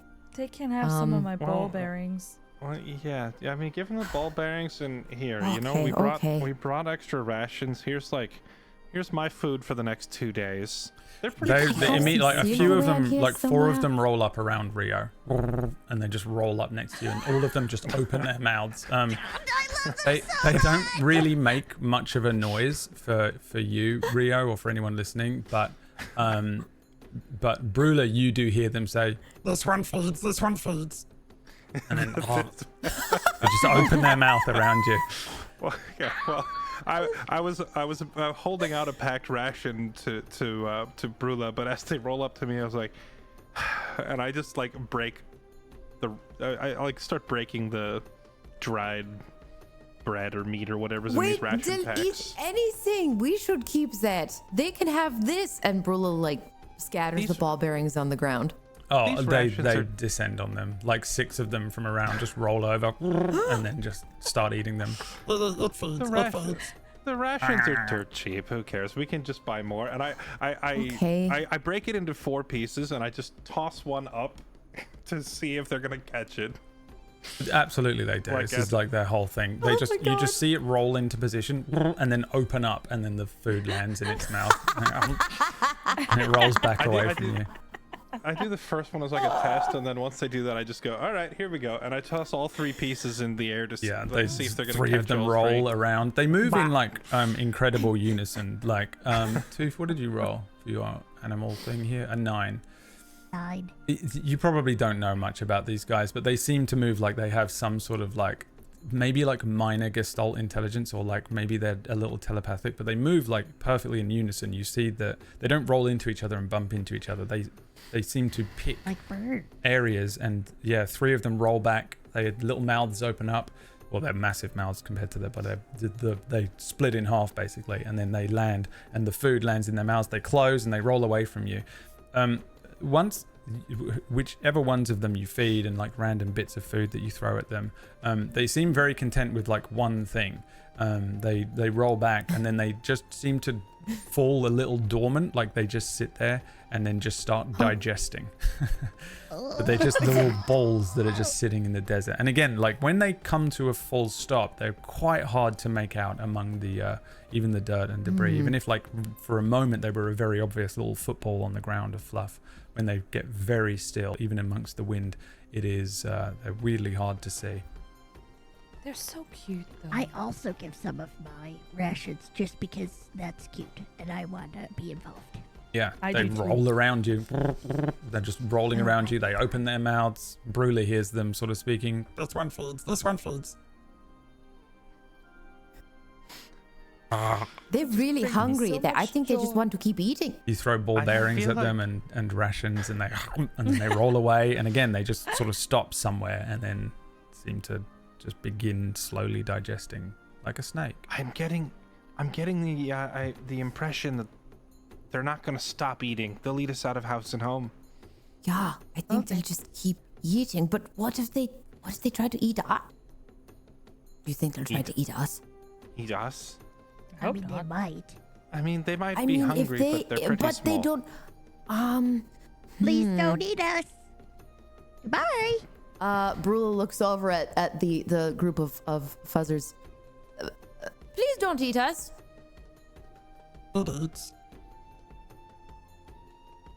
Did it say anything? what well, are they it didn't saying, bro? exactly give a message of comfort. They just say it feeds and it eats a lot. Oh.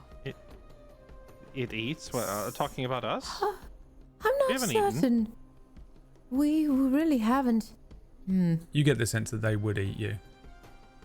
Yeah, maybe we just stay away from these ones. We just have to be awake and stay vigilant. I love them.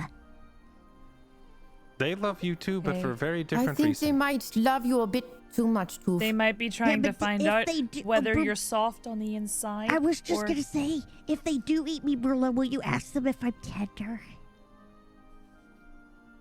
Of course, Toof. Okay. I won't let that happen, Tooth. Okay. And Brula looks nervously over at the fuzzers. We'll feed you. You stay over there.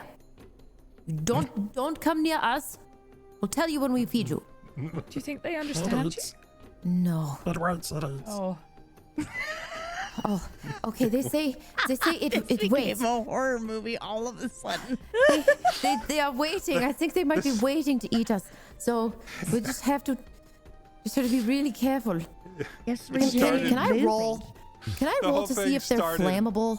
Can I roll flammable check? They are flammable. You don't need to. They are flammable. Okay, They're, okay, they they're are made of flammable. hair. Excellent. Okay. Okay, great. Yeah. Great. It started as a cute zoo exhibit, and now it has turned into a Stephen King novel. This just became the Langoliers really fast. They're two. So we have to be careful. You can have on a 9 know? that they they wouldn't eat you because you're too big. They don't they're not like compies, those little dinosaurs that just all descend on Oh someone god, and those bite used to little bits scare of me you. so much Yeah. as a child. Yeah, no, they only eat what they can like fit in their mouth. So if you like cut off a finger or a hand or something and threw it at them, they would eat human flesh, They which would eat makes that. it No. brilliant. If you're in like a mafia and you need to dispose of a body or something, fuzzers are awesome. Okay, Wait a okay. minute. That is wonderful. You could chop up a Wait a body and minute. feed them to the fuzzers. Why are there a bunch of fuzzers underneath Sonnentor? Well, they're not really underneath Sonnentor. You're still sort of like 2 Okay. days of walking away from Sonnentor. Uh-huh. You're like out in the wasteland here. It's the middle of nowhere. good. You are, however, at like the crossroads. So like once you guys finish feeding the fuzzers and maybe like have your own lunch and then maybe feed them a little more and then jump on your horses and ride away. Yeah. You notice that they don't actually follow you much further because you come to this crossroads and they don't seem interested in doing that. Eventually you just kind of lose them. They just don't follow you as far. Please tell me that as we hop back on the road and turn, there's just like a sign that it's like, please do not feed the fuzzer. Yeah. Yeah, that'd be hilarious. There's one. As it pans there's, out. yeah, right there's, past the sign. there's one on Rio's back. There's not really. That'd be so cute. I'd die. No, there's no sign, and yeah, they don't seem to be interested in joining this this road up ahead of you. You do come to a sign that says like Sonnentor this way, Salt Post this way, and then the Auroran Kingdom this way, sort of north. And obviously you guys, presumably you guys are not going to Salt Post or the Auroran Kingdom, and you take the west path heading left. Sounds about right.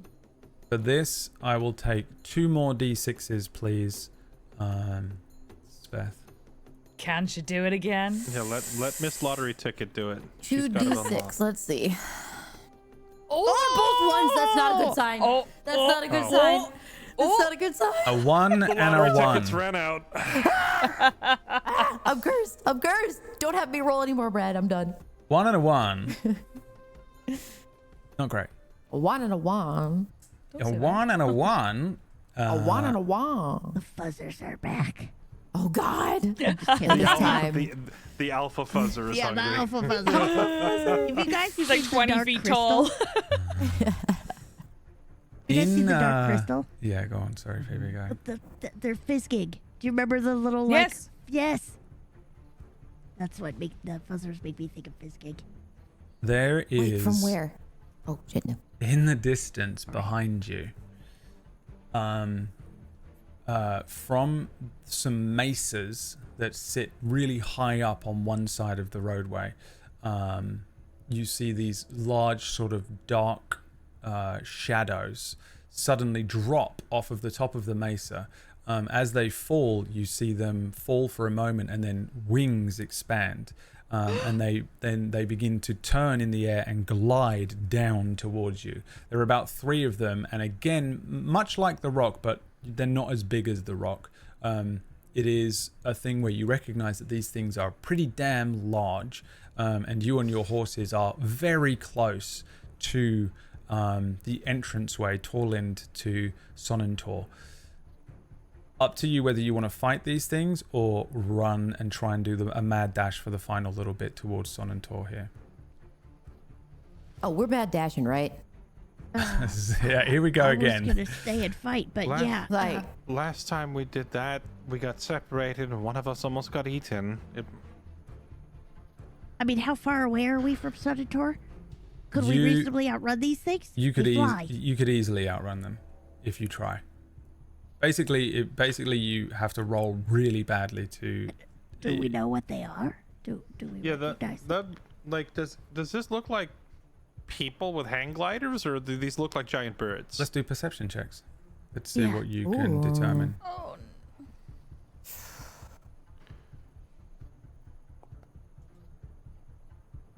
I just want to check something really quickly. I got 17.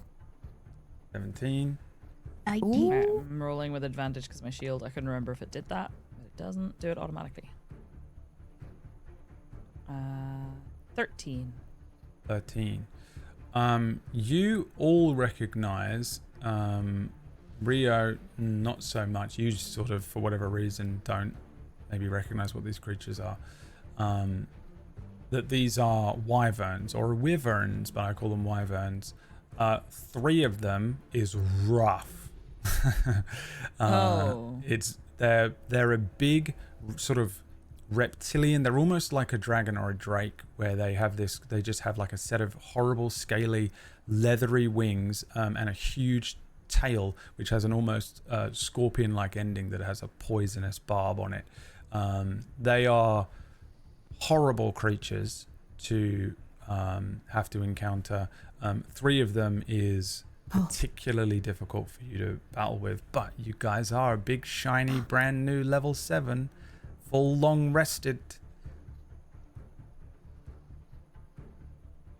Yeah. I still don't want to do it, Gov. I think we should probably book it. Yeah. Like, I don't think that would be good. I failed the perception check, so I think there's a second where it's just like the sun is in my eyes, and I'm saying, are those people with Wyverns. wings? Yeah, I don't think they're Wyverns? people. Wyverns. Oh no! They're- Yeah, oh, no, not no, no. people. No, no, 3 no! of them. Sarge warned me about these things. Absolutely not. Let's go. I don't think we do I want still have? Does Bula still have to speak with animals? Oh, sorry. No, that was hours and hours and hours ago. That was kind of yesterday. Okay. Okay. All right. Well, Yeah, you're guess we're just yupping it then. okay.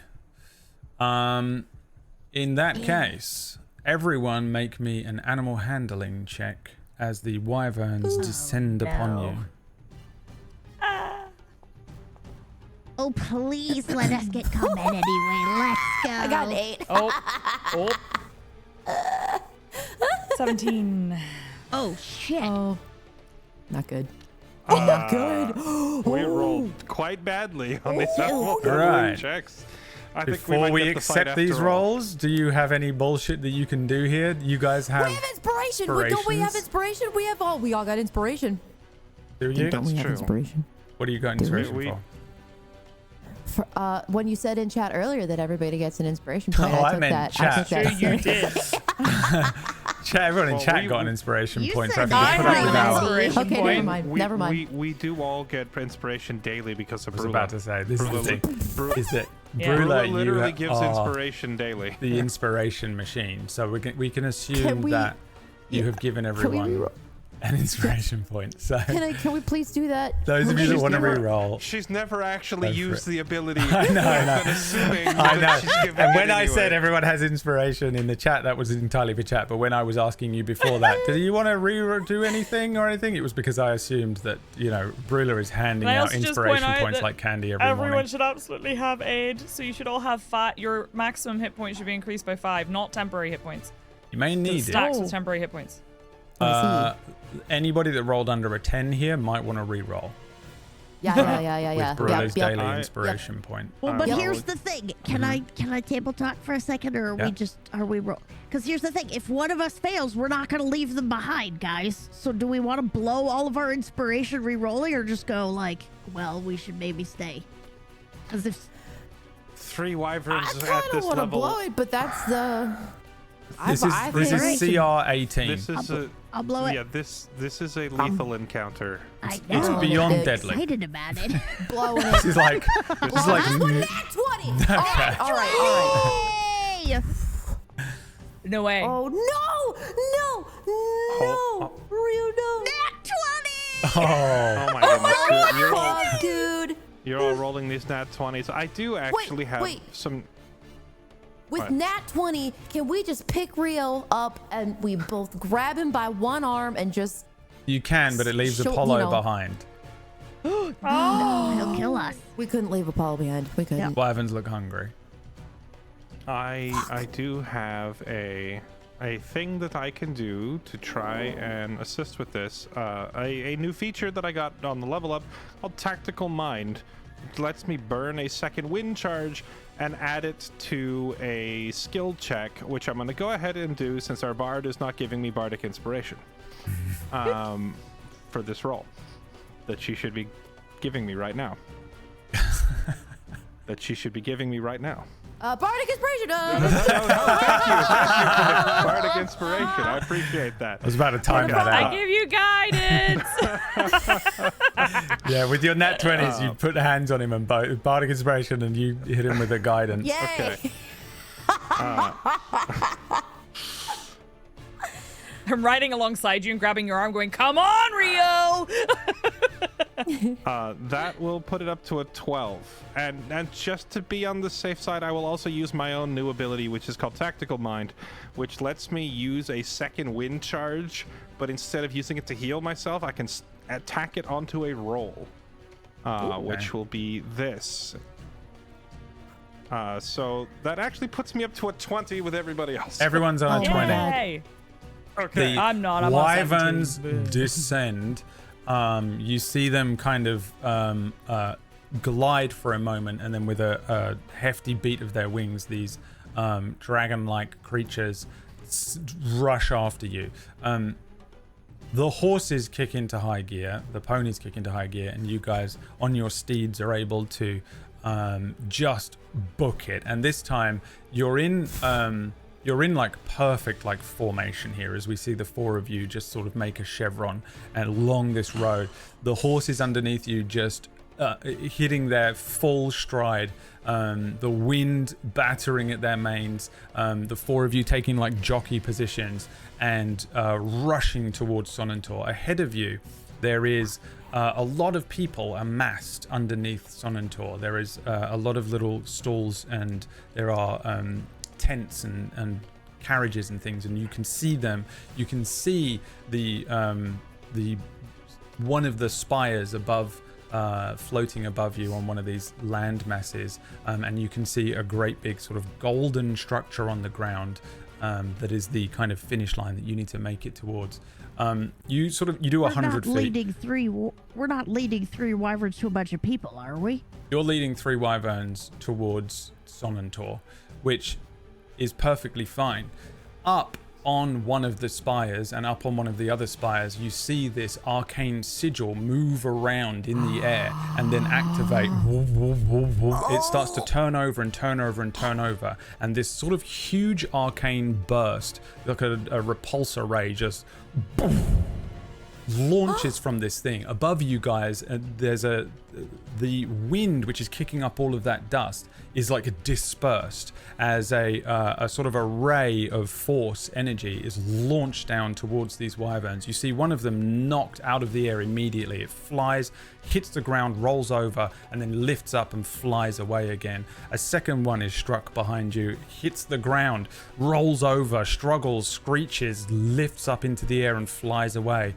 From underneath Sonnentor, the main tower ahead of you, one of these absolutely humongous ones, another sigil appears, another huge arcane burst, and it's hit by another repulsor ray. And these things aren't really like damaging these wyverns either.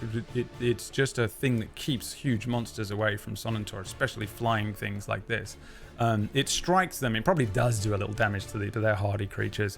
This enormous creature is struck. This one just turns over in the air a few times, screeches. You see it sort of look down towards our party as they're moving away, and it glides away from Sonnentor.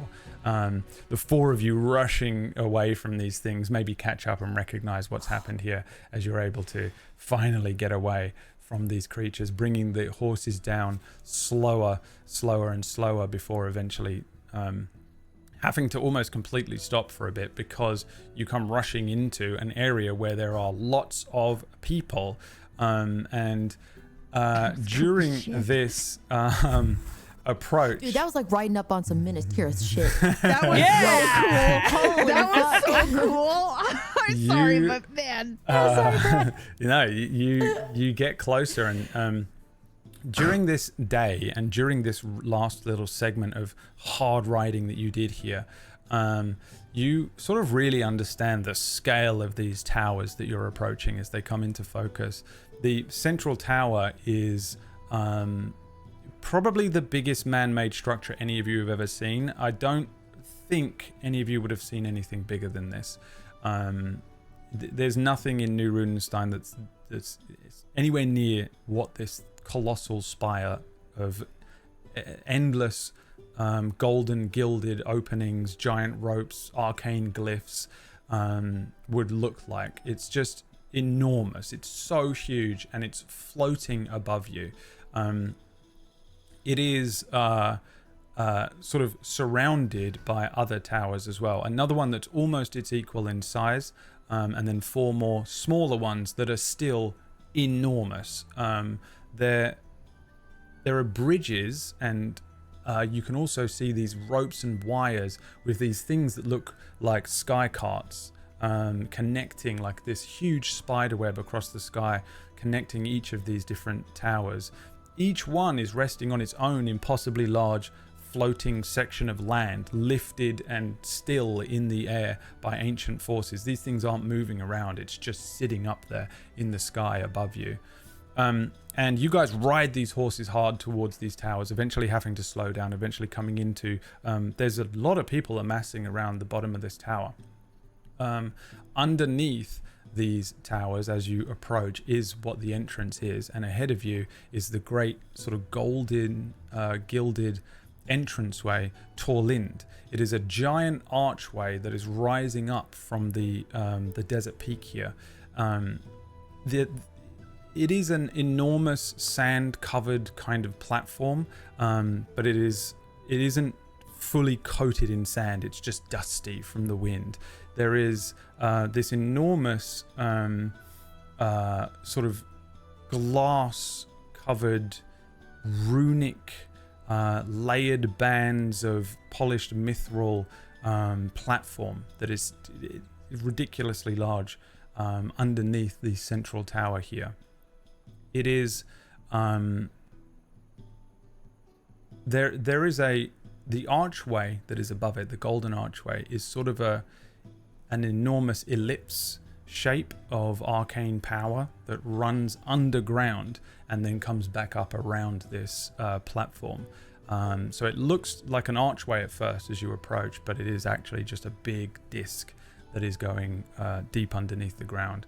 The sun sort of catches this golden structure before you. It scatters a bunch of starlight across the dust, and you get the view of not just the tower above you, not just this enormous golden archway and the glass platform underneath, but because you're kind of on a raised platform as it is, you can see the lake of the heart beyond that as well. So it's an unbelievable sight to slow down and allow your eyes to adjust to. This platform is an impossibly large teleportation circle. It's more than 100 feet across. There are rings of glowing sigils that are turning slowly within one another underneath the glass surface, and at its center there are rings that get smaller and smaller and smaller until they encompass a very tiny gem, just a simple purple piece of vianthracite. And there are lots of people here as well. Tents and huts that sort of run along the roadway up and on the dunes that are either side of it. There are lots of sort of people that look kind of vagrant, as if they've been displaced from the towers above. Several appear to be merchants that are leaving, or they're heading into these structures. Every few minutes, as you guys sort of like trot along the road, there is this great big rumbling, and then a burst of sound from the gate itself as a group of visitors are granted access and teleported upwards. Ahead of you, every now and then, there's a sort of a flash of light, and you just see white lines kind of rushing upwards. While this is a vianthracite arcane thing, for the first time you've maybe ever seen, it's the magic within it is a bright white light. So when they are sent upwards, it's a bit like, you know, like in Star Trek when they get beamed up. It's that kind of a thing, and you just see them launched up. Not the person, but just an arcane line. And there's a bit of a line ahead of you as well. As you approach, there are people that are queuing up, essentially. There are sets of little huts that act kind of like TSA. In fact, this is the TTSA. Alinas will try to pull us off the road before we get too close. Yeah, I mean, there is a big old line ahead of you, and you can maneuver yourself. You're still far away. You're nowhere near. No prying eyes are looking at you. There's nothing. There's just a bunch of merchants and random people ahead of you as you guys get close enough here that I'm just setting the scene of what's ahead of you. I know that you guys want to do your. I'm not just going to be like, and you're in there, and then. No, we're just panicking. Yeah, no. You are in the security checkpoint. But you being are searched. You are basically. I'm stopping you at the edge of TTSA, the Transportation to Sonnentor Administration. It's literally called the TTSA, and it is Incredible. the TSA. So, as you bring the horses to a stop and you're able to take a breath after the wyvern situation, what do you guys do?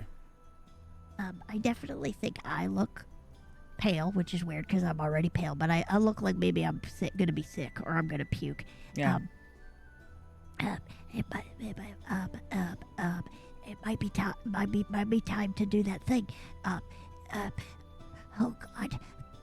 It's okay. It's okay. Sorry, time to do what thing?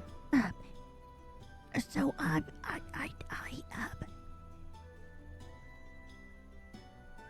can't go in there as myself.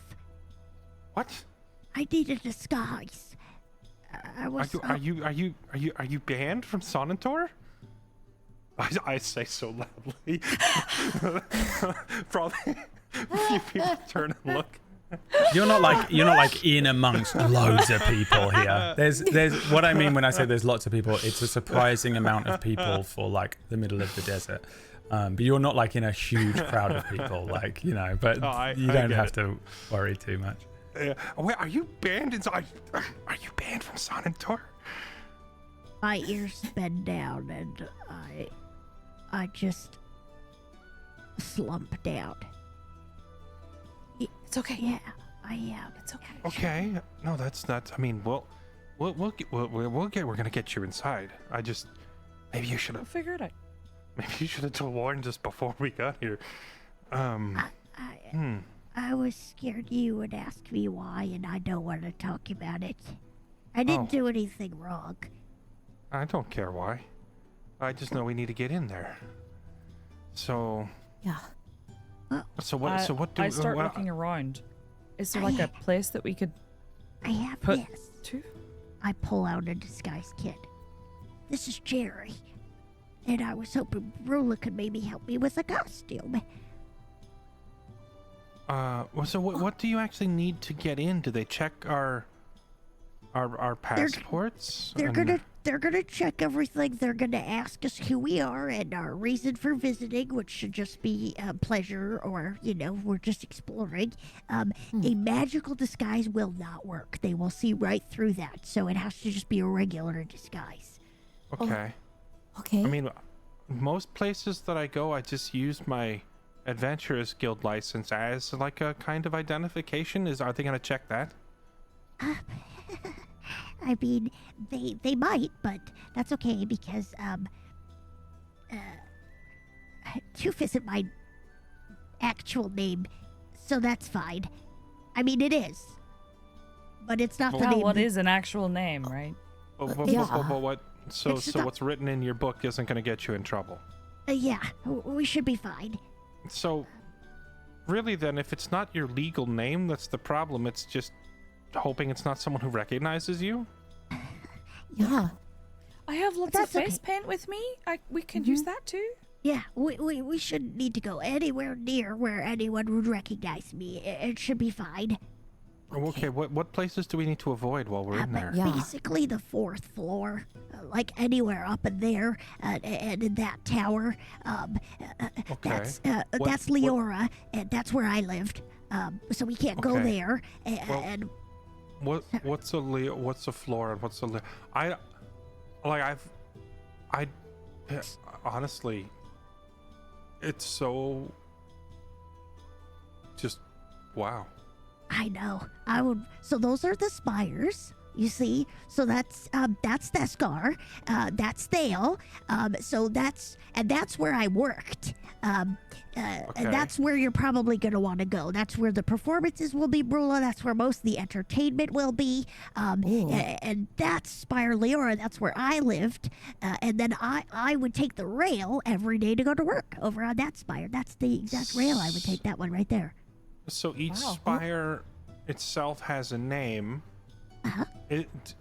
Are the spires divided by like one is for shopping and one is for housing and one is for Sometimes. manufacturing, or how is it divided up? And you said the 4th floor. How is it set up? Well, there are different levels, right? So you see the like bright lights down on the levels here. Those are Yeah. that's the like entertainment sector. So that's where we're probably going to be spending most of the time. But if you keep going all the way up, you see those lights change here. That's the next level. And then there, right up at the top. That's the administration or the governmental level, and that's not where I can go. We should just avoid that. Okay. I mean, Okay. okay. I'm assuming it's like I could be wrong here, but I'm guessing it's just like a few specific people you need to avoid, right? It's not like the whole city knows what you look like. It's not like the whole city knows what you look like. I don't Right. think so. It's fine.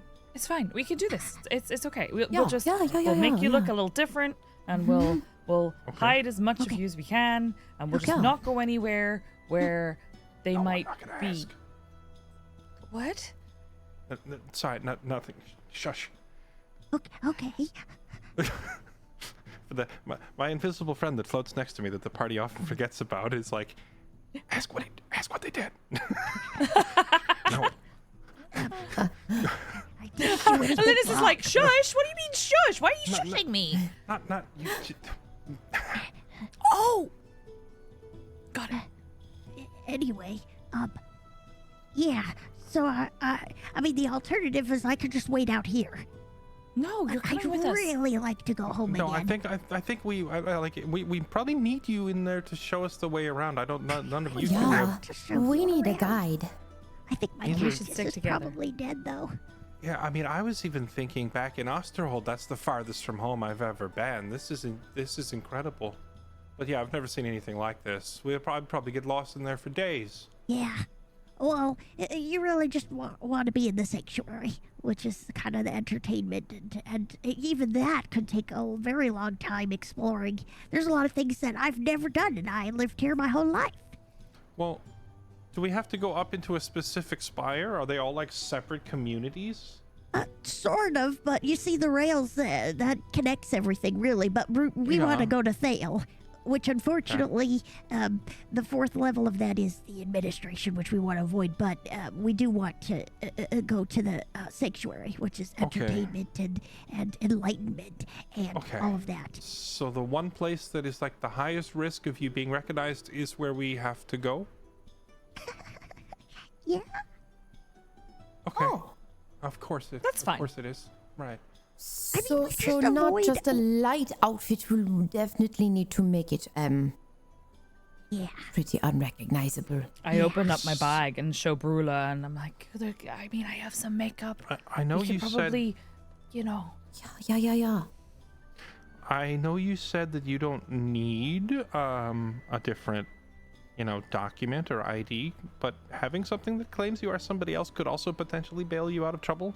Do you have a way to do that? Because even though Toof is not my full, I guess you call it legal name, people did call me that. So it would be. I was just trying not to add more problems to the situation. But if you have a way to just make it that I'm somebody else, that would be pretty good, I guess. So as it turns out, Shut up. I happen to be very, very talented at writing documents that look very official. Wait a minute. How did you get Are that? you talking skill? about forgery? Oh. My mom is a scribe. She taught me calligraphy since I was a little kid, and I have a knack for mimicking people's handwriting, signatures, and seals. Are you for real? How did? Okay, hold on. How does one discover this knack? Yeah. Well, Did you get yourself out of a bind once? Twice?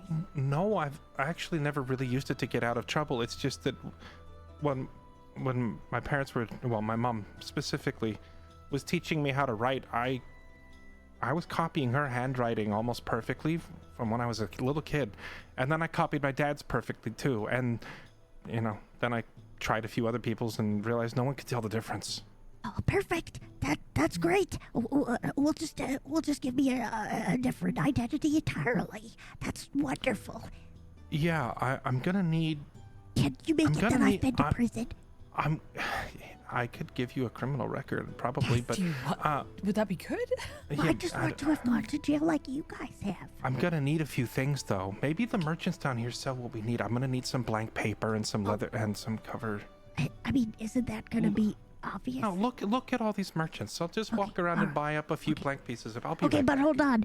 Don't Paper, let them selling paper and pens. the first price they offer is never the one that you want to do. You better negotiate. I can't go Right. with you, but you better Right. negotiate. Make Right, them at hard. least lower it 3 times. Okay, hard haggling. Got it. Yeah. I walk over there and immediately pay their asking price for whatever. I just buy. Okay, so I do actually have forgery kit proficiency. Nice. I have forgery kit proficiency and I have the forgery kit, so I probably just need minimal whatever ink and paper. Yeah. And then so I can attempt to forge a document or a passport or whatever would serve as an ID, and make a fake ID. knock off 5 gold for a what type of ID are you making? Because there is you guys are adventurers, so your number one form of ID is your adventuring license and your adventuring book, whatever it is that they've been writing down your receipts of adventures and quests that you've been doing. So for you guys, you have a pretty solid piece of identification. Not everyone's like carrying ID in this world, but as an adventurer, if that is what you want to claim, that you are, and 3 of you, I don't see why you would need to lie. I think that is a book, and the adventuring license is a bit of paper that you would have received from with a sigil on it that you would have received from whoever you sort of studied with. So I think it was Healers Guild, Fighters Guild, House of Gewicht, probably. I don't know where you got it from. Yeah, and yeah. That's actually a really good question. Yeah, I don't know where you Would I have gotten it while I was in Sonnentor? Did you get it in Sonnentor? So. No, so you probably got it in New Runenstein. So who did you get it from?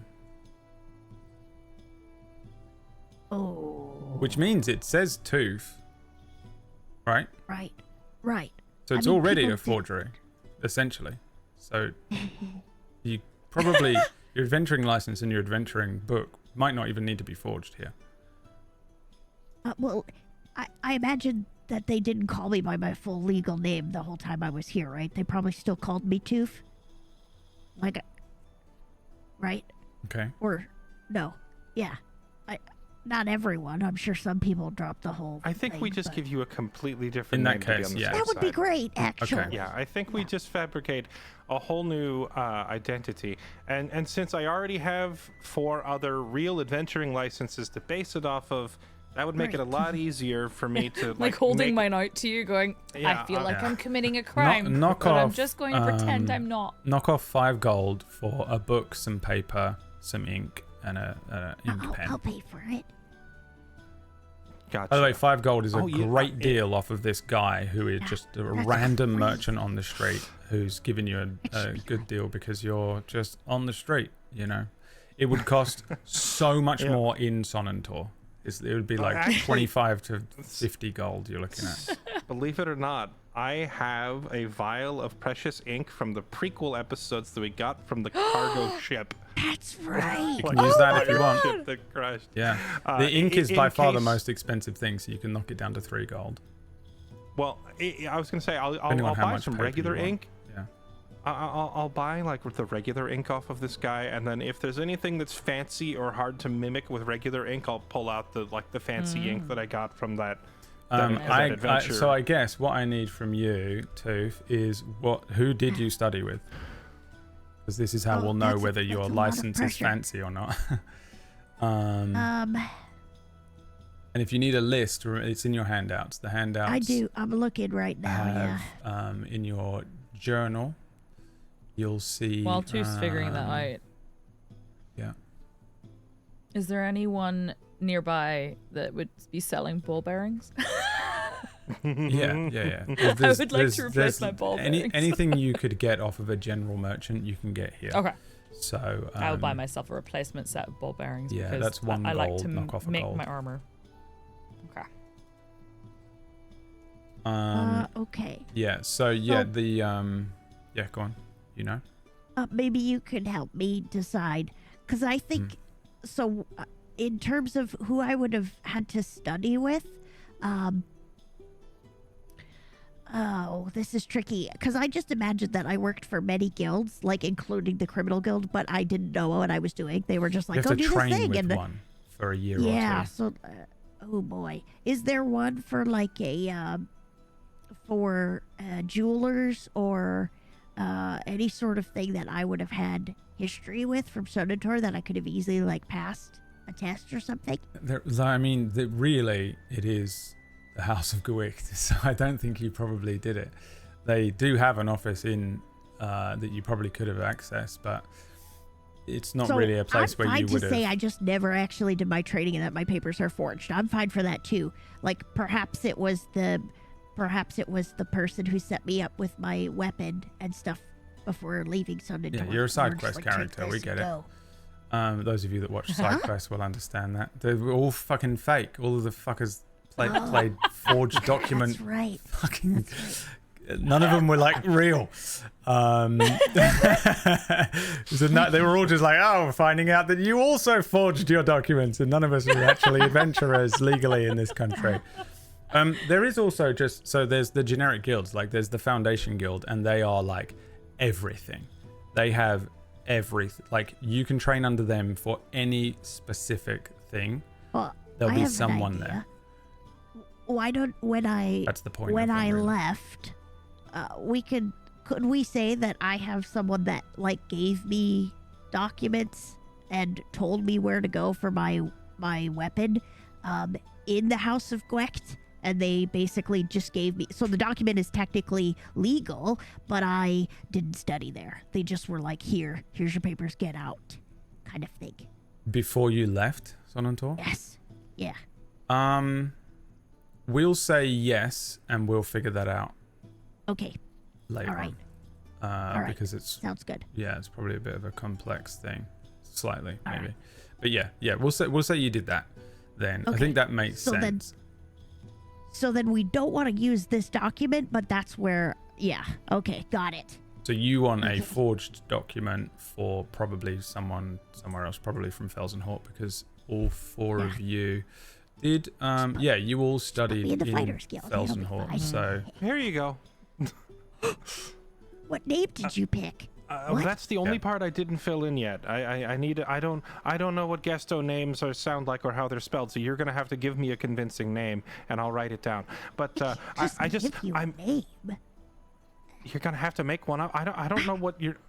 Like if I give you a human name, it's gonna raise some eyebrows. Oh, Would you like to- definitely. I just mean, we're named after the first thing that we touch. Okay, so. What did you do? Okay, so Okay. fictional you wakes up in a dream, and the first thing you touched was a. This is too much pressure.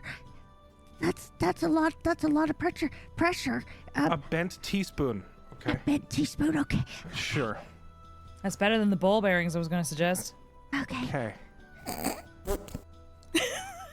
Wait, hold on. Before I start writing this, do you like intentionally touch something that's important or sentimental, or is this just like as kids you touch something? As kids, you touch something. It's the first thing you touch. The first Okay, thing you so hold in your hand. there is a deep Okay, so it could philosophical just- debate around this, by the way. Okay, so it could just be a random bent teaspoon, and I didn't just make up something stupid. That's. If Ben you met another Teaspoon is the Gesto- John of Gesto culture. Don't worry. That's pretty good. If you met another Gesto and their name was Bent Teaspoon, would that sound weird to you, or does that just sound like a normal name? No, that's fine. That's fine. That's fine. I mean, it does imply that I didn't really do much or with my life, or but that's fine. It's okay. Okay, well then give me Okay, something well, with a but little more truth- prestigious. You're, what? Yeah, what would sound good? I don't know. I'm just too. Well, maybe it's better that you sound like someone who hasn't done much with your life to avoid That's true. questions. If you sound like really prestigious and interesting, they might start asking questions about who you are and where you've been. So yeah, Bent Teaspoon's actually perfect. Yes, you're a nobody that no one's ever heard of, and no one should ask us any questions, right? Yeah.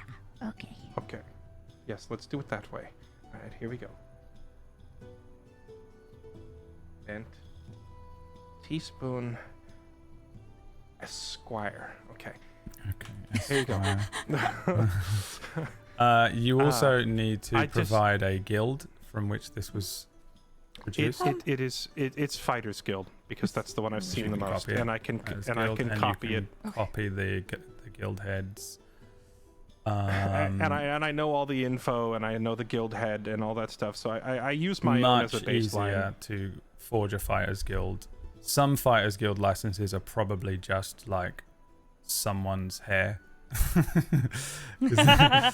So you can get away with it. So Which is ironically a good Eliapes Gesto name. Right. is a great name. Right. Someone's Here hair. you go.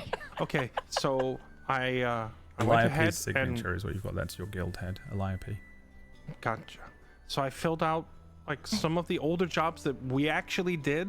I recopied them over here, so you still get credit for some of those. And then I added a few other random ones. You might want to read through them and memorize them. And then the guild head is Eliape, if anyone asks. Don't I forget the name. remember that. I asked after her like every day for 6 months. So Okay, good. All right, well, there you go. That should hold up to pretty good scrutiny, unless Eliape herself looks at it. Or, Remarkably good at that. thank you, Rio. no problem. And, hope they don't have, like, a zone of truth or a lie detector up there. Oh, they definitely do. And I passed and I still got in trouble, so it's fine. Okay. And if they do catch me, I won't see you guys again probably. So That's unacceptable. That's not Yeah, that's unacceptable. really what I wanted to hear. it's the truth. I'm sorry. Okay, is there any other way? Okay, is there any way to sneak into the city without going through this teleporter? No.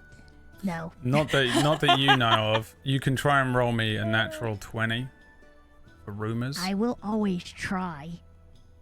Just a random D20. Yeah. Come on. Damn it. I I was so was close. so close. I was so Felt that. Not that you know of. I'll go with my I'm sure original there answer. probably is, but not that I know of. Yeah, I mean, I Actually, don't there really. probably isn't. Sonnentor's perfect. There's no way you could get past their security. I mean, If only we could all turn into birds and fly. yeah. Glares directly at Brula. Oh no, we'd get caught. We'd get caught. We'd get caught. Wouldn't we get zapped by the big zappy thing? Truthfully, this Well- is the best way. Just disguise me as a nobody bent teaspoon. That's fine. And we just don't go near. We just don't go near where I'm not supposed to be, and it'll be fine. And, Tooth, you don't have to tell me your full legal name because like that's not my business. But was Tooth a particularly prestigious name? no, not really, but it does stand for something that You don't have to tell me. I just it's 2 fingers.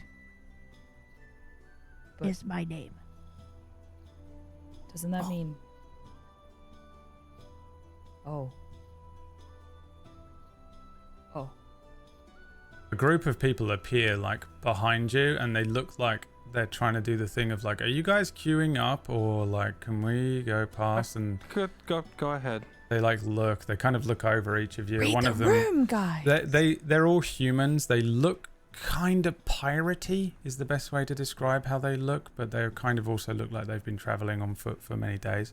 One of them kind of looks down at Tooth, and their eyes linger on Tooth for a moment, and then they walk past. Tooth, are you guys disguising how Tooth physically looks as well here? Oh, Brula was gonna ask, before Tooth told us their name, what kind of mustache Tooth wanted. But perhaps she's a bit shell-shocked at the moment. Or I just feel a like bit, Alinus is maybe like gobsmacked. pulling makeup out of her bag and is just hovering with like lipstick in her hand, going, It's okay. I don't really remember it. okay. That's okay. I don't know if they were my mom's or someone else's. I don't know. Okay. I don't know anything about it, really. Just that that's my name, and no one ever wanted to talk to me about it. So, Okay, well, if you ever want to talk about it, you can. But if you there's don't, nothing that's really okay to talk about. I don't remember. Okay. So would you like big bushy eyebrows? Maybe we could do Yeah. something like that. Maybe red and lots of feathers. Well, that might stand out a little. We want to blend in. Okay. Would that make us blend in I mean- Sonnentor?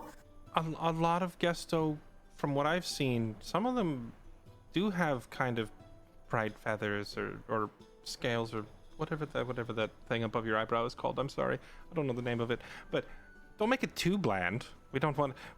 That'd be like the equivalent of me going in there with a dark hood over my head and trying not to look suspicious. So a little bit of Alinus color, is yeah. briefly offended by that because that's exactly what she did at the beginning. Well, She's like, don't that's for- all I don't- know how to do. don't forget, I'm wearing like a bright cloak, like Yeah. vivid sports logos and designs, like I have designer rose jacket. gold armor on. I'm like, yeah, that's fine. I'm not blending in anywhere. I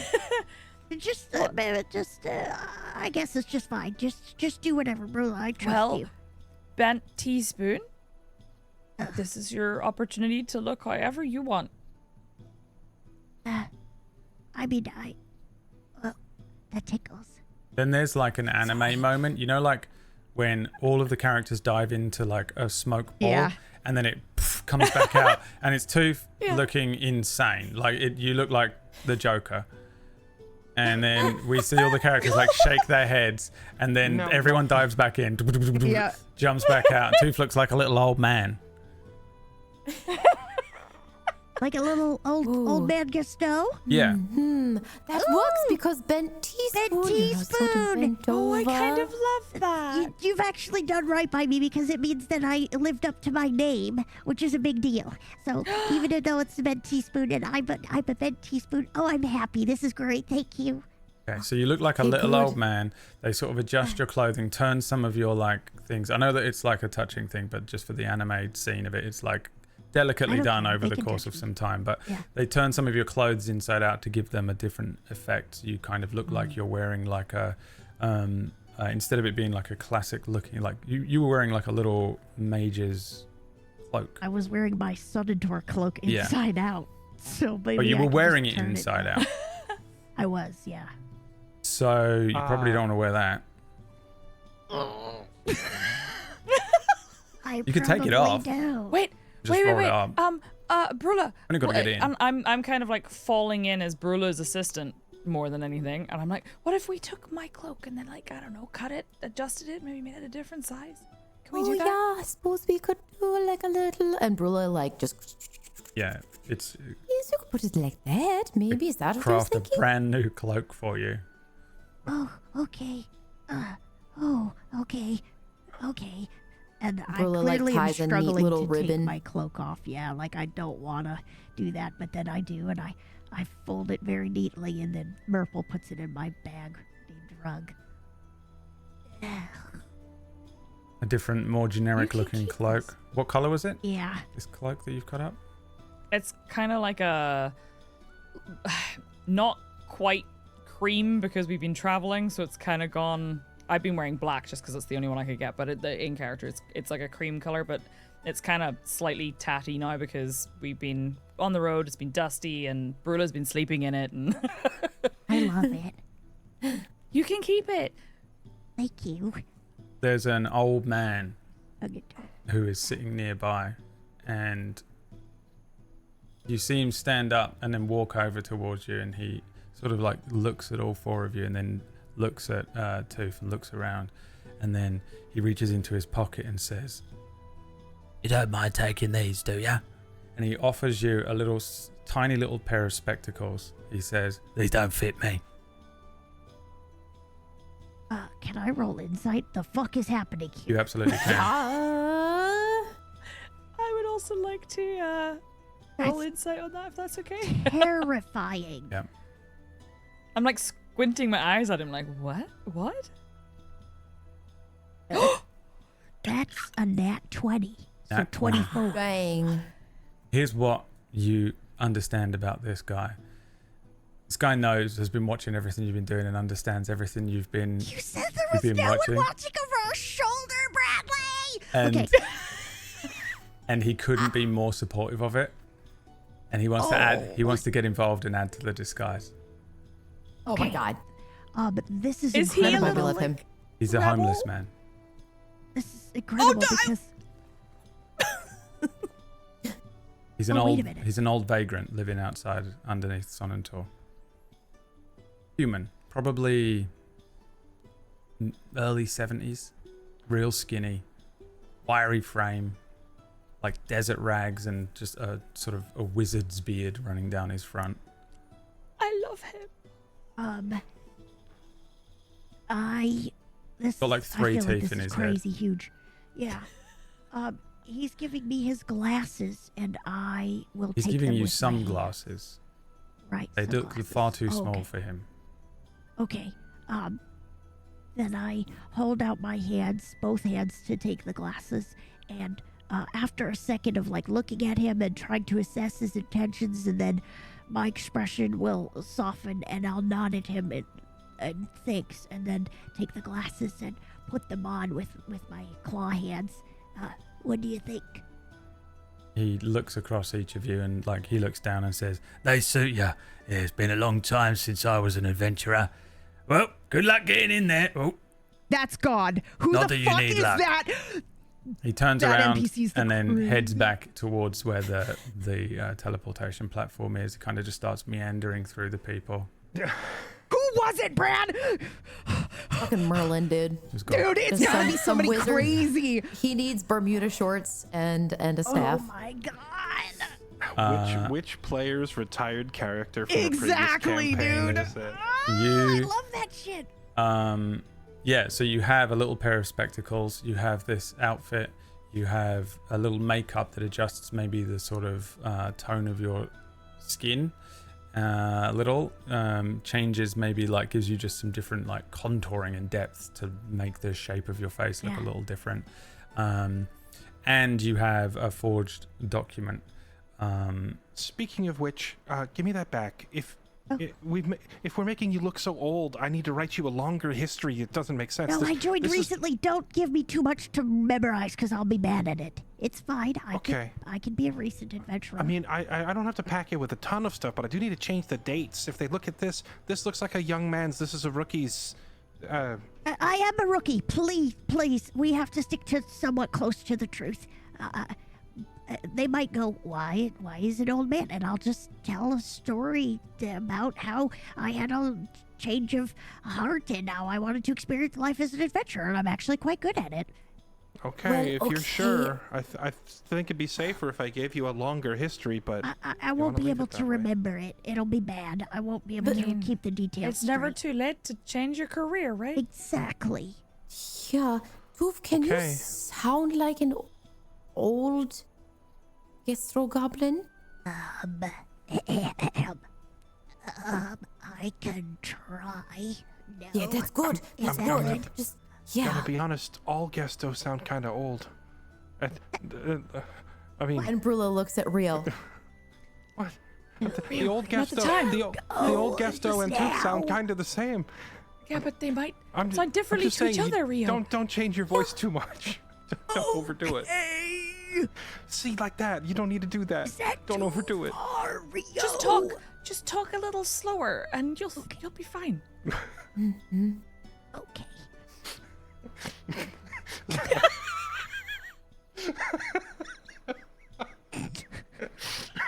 I was trying to keep a straight face, and I couldn't.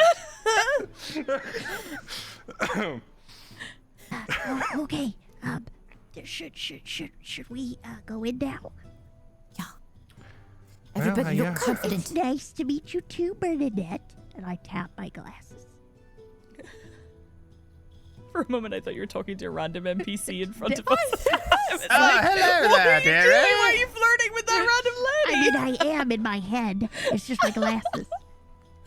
I think 30 minutes pass here because you guys join the back of this queue and then you begin, just sort of slowly making your way forward as if anyone would if you were about to enter a theme park or something.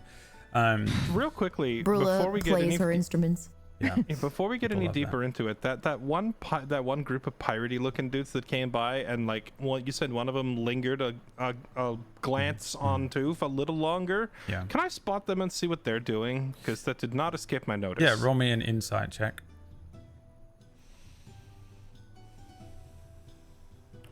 Insight As we get roll. closer and closer. I don't think Gusto actually sweat, but I'd be sweating bullets, man. I'd be like, A natural 20 Nat on my 20. insight roll. They're ahead of you, so you queue behind them the whole time, so you hear them having their conversations. They're not pirates, but you get the idea that they're kind of like privateers. They're almost like adventurers that were hired for as a crew that were dropped off at Salt Post, and then instead of getting on the next ship that came through as they're like a mercenary crew that can just jump onto a ship and help out and fill any role on a ship. They decided it would be fun to go to Sonnentor because it's a theme park, so they decided instead to come to Sonnentor. So they made the trek over from Salt Post. You don't get the sense that they're piratey or evil or whatever.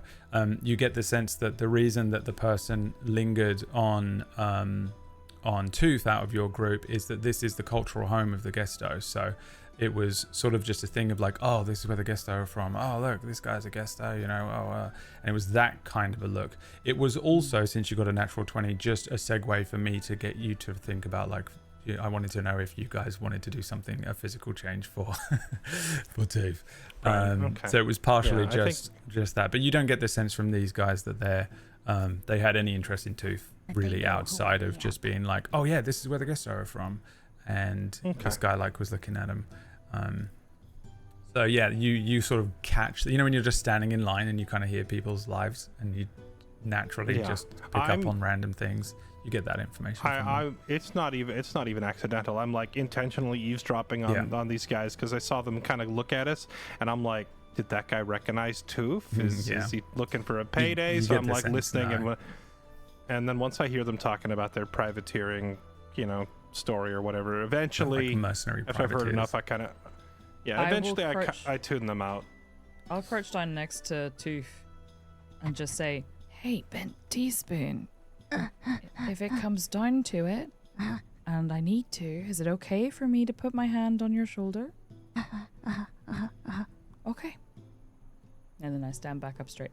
The Merc privateers go ahead of you. You see them go over to one of the windows. You notice that everyone's moving as a group to each window, so you don't go up to them individually. They're not windows, they're little huts. Essentially, at the edge of this massive teleportation platform are these really simple looking structures that are designed more so for shelter from the sun than like anything else. And inside each is a Gesto representative of Sonnentor, or the Sonnentor transportation to Sonnentor administration. There are also several guards and mages moving through the area that work for the administration in a sort of a law capacity.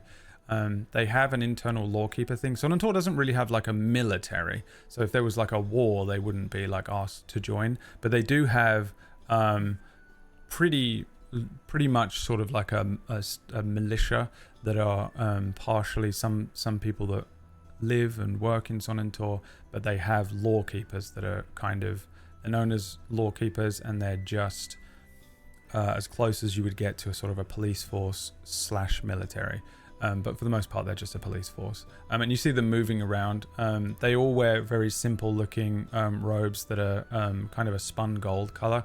And the mages and the sort of more melee based Gesto all seem to have the same uniform. They all wear robes. And you get the sense that they have some armors underneath. They're kind of just milling around more than anything. They don't really like seem to be stationed specifically in place. And as you approach the small shelter, as it's your turn and you're summoned forward by the Gesto within, you see inside there is a Gesto sitting on a stool, sort of dressed in a simple white robe with an image of a coin embroidered on it. This Gesto is wearing a wide-brimmed fabric hat, and his skin is very pale compared to many Gesto that you've met, I think. He's kind of close to a turquoise in color. It's actually quite unique and quite naturally striking as he looks up at you with a set of sort of golden reptilian eyes, and says, "Good day. Welcome to Sonnentor, the sanctuary of amusement. My name is Glass Quill. I would like to ask you a set of questions to determine whether you will be granted permission to access Sonnentor. The first question: what is your reason for a visit to our home, please?" Are we being asked collectively as a group? Or Your is this four like of you an are standing individual at this check-in? little hut looking down at this Gesto inside. Okay. Just for pleasure. Pleasure. Okay, the second question. Have you ever visited Sonnentor before? No, first time. No. The Glass Quill looks at you, Tooth, and says, What about you? Yes, several times. How many very times? much- 4 or 5, maybe. I can't quite remember. I was very young. Okay. The third question.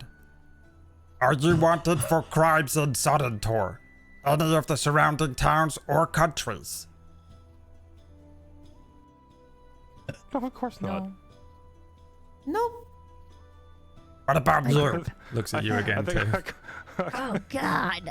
I put my hand on Tooth's shoulder and say, of course not. And I just shake my head. I'm just I'm not casting guidance, to be clear, because that requires me to speak. Yeah. No. I'm just tapping to try and be like a reassuring presence. All right, Tooth, No. roll me a deception check. Yeah, of course not. You know what you'd have to do to be wanted in Sonnentor? I mean, 17. 17. He looks at each of you and then says, Okay, the fourth question. Are you aware of Gesto customs and culture, particularly pertaining to touch and ownership of possessions? Okay, so our friend here has taught us some, but maybe you should give us, if there's You any. should give them the rundown. It's a if yes there's or any no more. question. Yes, they do. Yes. They do. Good. Okay, now just please tell me your names, ages, and profession. We'll start with you. and then he points at you, Brula. Oh, my name is Brula Yano. I am a performer, a singer, a musician. Some Name, might say age, and profession, made for the- please. Oh, of course. Yeah, a Brula Yano, performer, 55. Okay. You. Points at you, Alinus. I'm Alinus Grace. I'm a freelance healer, and I'm. Alinus is panicking a little bit about her age. 36, I think. Okay. 36. You. Points at you, Rio. Rio Sinclair, 22, fighter, athlete, You. adventurer. I'm Bit Teaspoon, and I'm. What did you put down on my papers? 58. I'm 58, and I'm an adventurer. Roll me a deception check. Oh Jesus! I'm gonna have actual fucking pain. It's 17. I need everyone to know that I'm pretty sure that's the new level up that saved my ass just there. It is. It's the reliable talent that made that 3 a 10. Do you have expertise in deception? Is that what that +6 is? Let me look. Yeah, sure is. Yeah, she Not can't expertise. roll. Not expertise. Oh yes, I do. Wow. Yeah, you do. You have to. There's no way to get. Yeah. She cannot roll less than a 17 because reliable talent plus expertise in deception means a 17 is the minimum roll. Meaning that was the minimum roll. meaning us leveling up before going to Sonnentor is the only reason I'm getting in right now. Yeah, this would have gone very differently. You rolled it. Oh yeah, without that you would have rolled a 10. Yeah, it would have been It would have been very a little bad. touch and go. Also, Alinus 100% lied about her age, by the way, because actually she's 32. Oh yeah, But she can't I count. said give me your book back so I can fix it to make you older, but your age in there is probably like 30. He doesn't check your Whatever. papers. Yeah. It's not to say that someone won't inside if you get into a situation, or like the law keepers might do it, but here he doesn't. He simply writes down the last of Tooth's information, or Tooth's in quotes information, and then says, Okay, enjoy your time at Sonnentor. Your steeds are not permitted within the public areas of Sonnentor and will be sent to Blue Fields. It is a stretch of land that serves as an artificial field and meadow situated underneath level 1 of Spire Thayer. he gestures upwards, directly up, where there's just, from this perspective, is just a chunk of earth. I think it's about 1,000 feet up. You will need to visit the stable representative when you enter the spire to inquire more information. Failure to do so may result in fines and the confiscation of your horses. There are several public inns that will serve as comfortable places for you to stay if you are weary from travel. Please take one of these maps each and have a wonderful stay in the spires of our home, the great floating Sonnentor. Beside him, there are folded pamphlets, and he gestures to each of you to take one as you pass him. Elena's taking Thank one. you. Thank you. Please step Great. onto the platform. Okay. Wait patiently. Next! You guys are sort of ushered over towards the huge glass platform, and again, as you step onto it, it's just it feels like you're just walking along glass, but underneath it you can see this crazy inner working of part engineering, part magic, not too dissimilar to the Lost Second, not too dissimilar to the Constructs. It is lots of concentric circles and rings, lots of sigils. There are these sort of white stones in a big circle around one part of it, and there is the singular little vianthrosite piece right at the center of it. You're asked to you're sort of ushered over by one of the lawkeepers and just asked to wait with another group of travelers. You can see the sort of merc privateers across one side of the platform. There are several people here with their own horses, you with your own horses leading them along. There's a group with a carriage that's large enough to fit 8 or more people. This platform's huge. You wait for a little while, and then there's this rumbling that starts up again, this sort of massive surge of power, and then there is a burst of dull light. A small group of travelers appear on the platform. For a second you think you're about to move, and then you recognize that there was someone being sent down. All of their bags packed, traveling staff in hand. This group make their way past you and out down the road, out into the desert, and you wait for a little bit longer. A few minutes later, the rumbling returns. This time, you feel a gravitational sense of pull.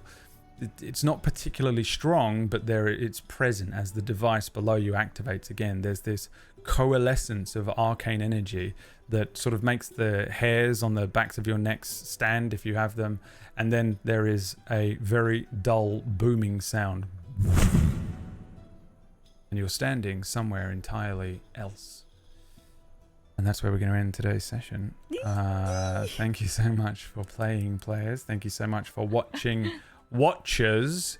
There will be no green room, because instead of a green room, we had tech issues, and I extended the episode a little bit, sort of a little bit. So there's no green room for this week's episode. Those of you that are a member on our membership page, we do green room episodes most weeks, but there won't be one today, so don't DM me, because I get loads of messages. Where's my green room? There isn't one. Don't at me. Don't at me. Thank you so much for watching. Sorry about the tech issues earlier on. Maybe if you're watching this in the future, I managed to cut them out of the VOD. I don't know. I marked it for you, so you should be able to. You finally made it to Sonnentor. And when we return, maybe next week, maybe we'll go to Sonnentor next week. Thanks so much for watching, everyone. And as always, the final word for the evening from Fairlight Excalibur. Thank you for watching. We'll see you next week. So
You wanna walk on the wire.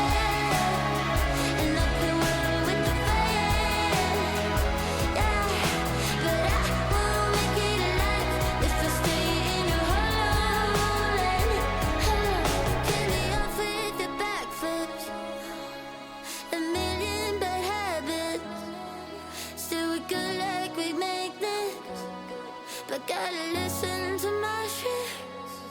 But when you're looking like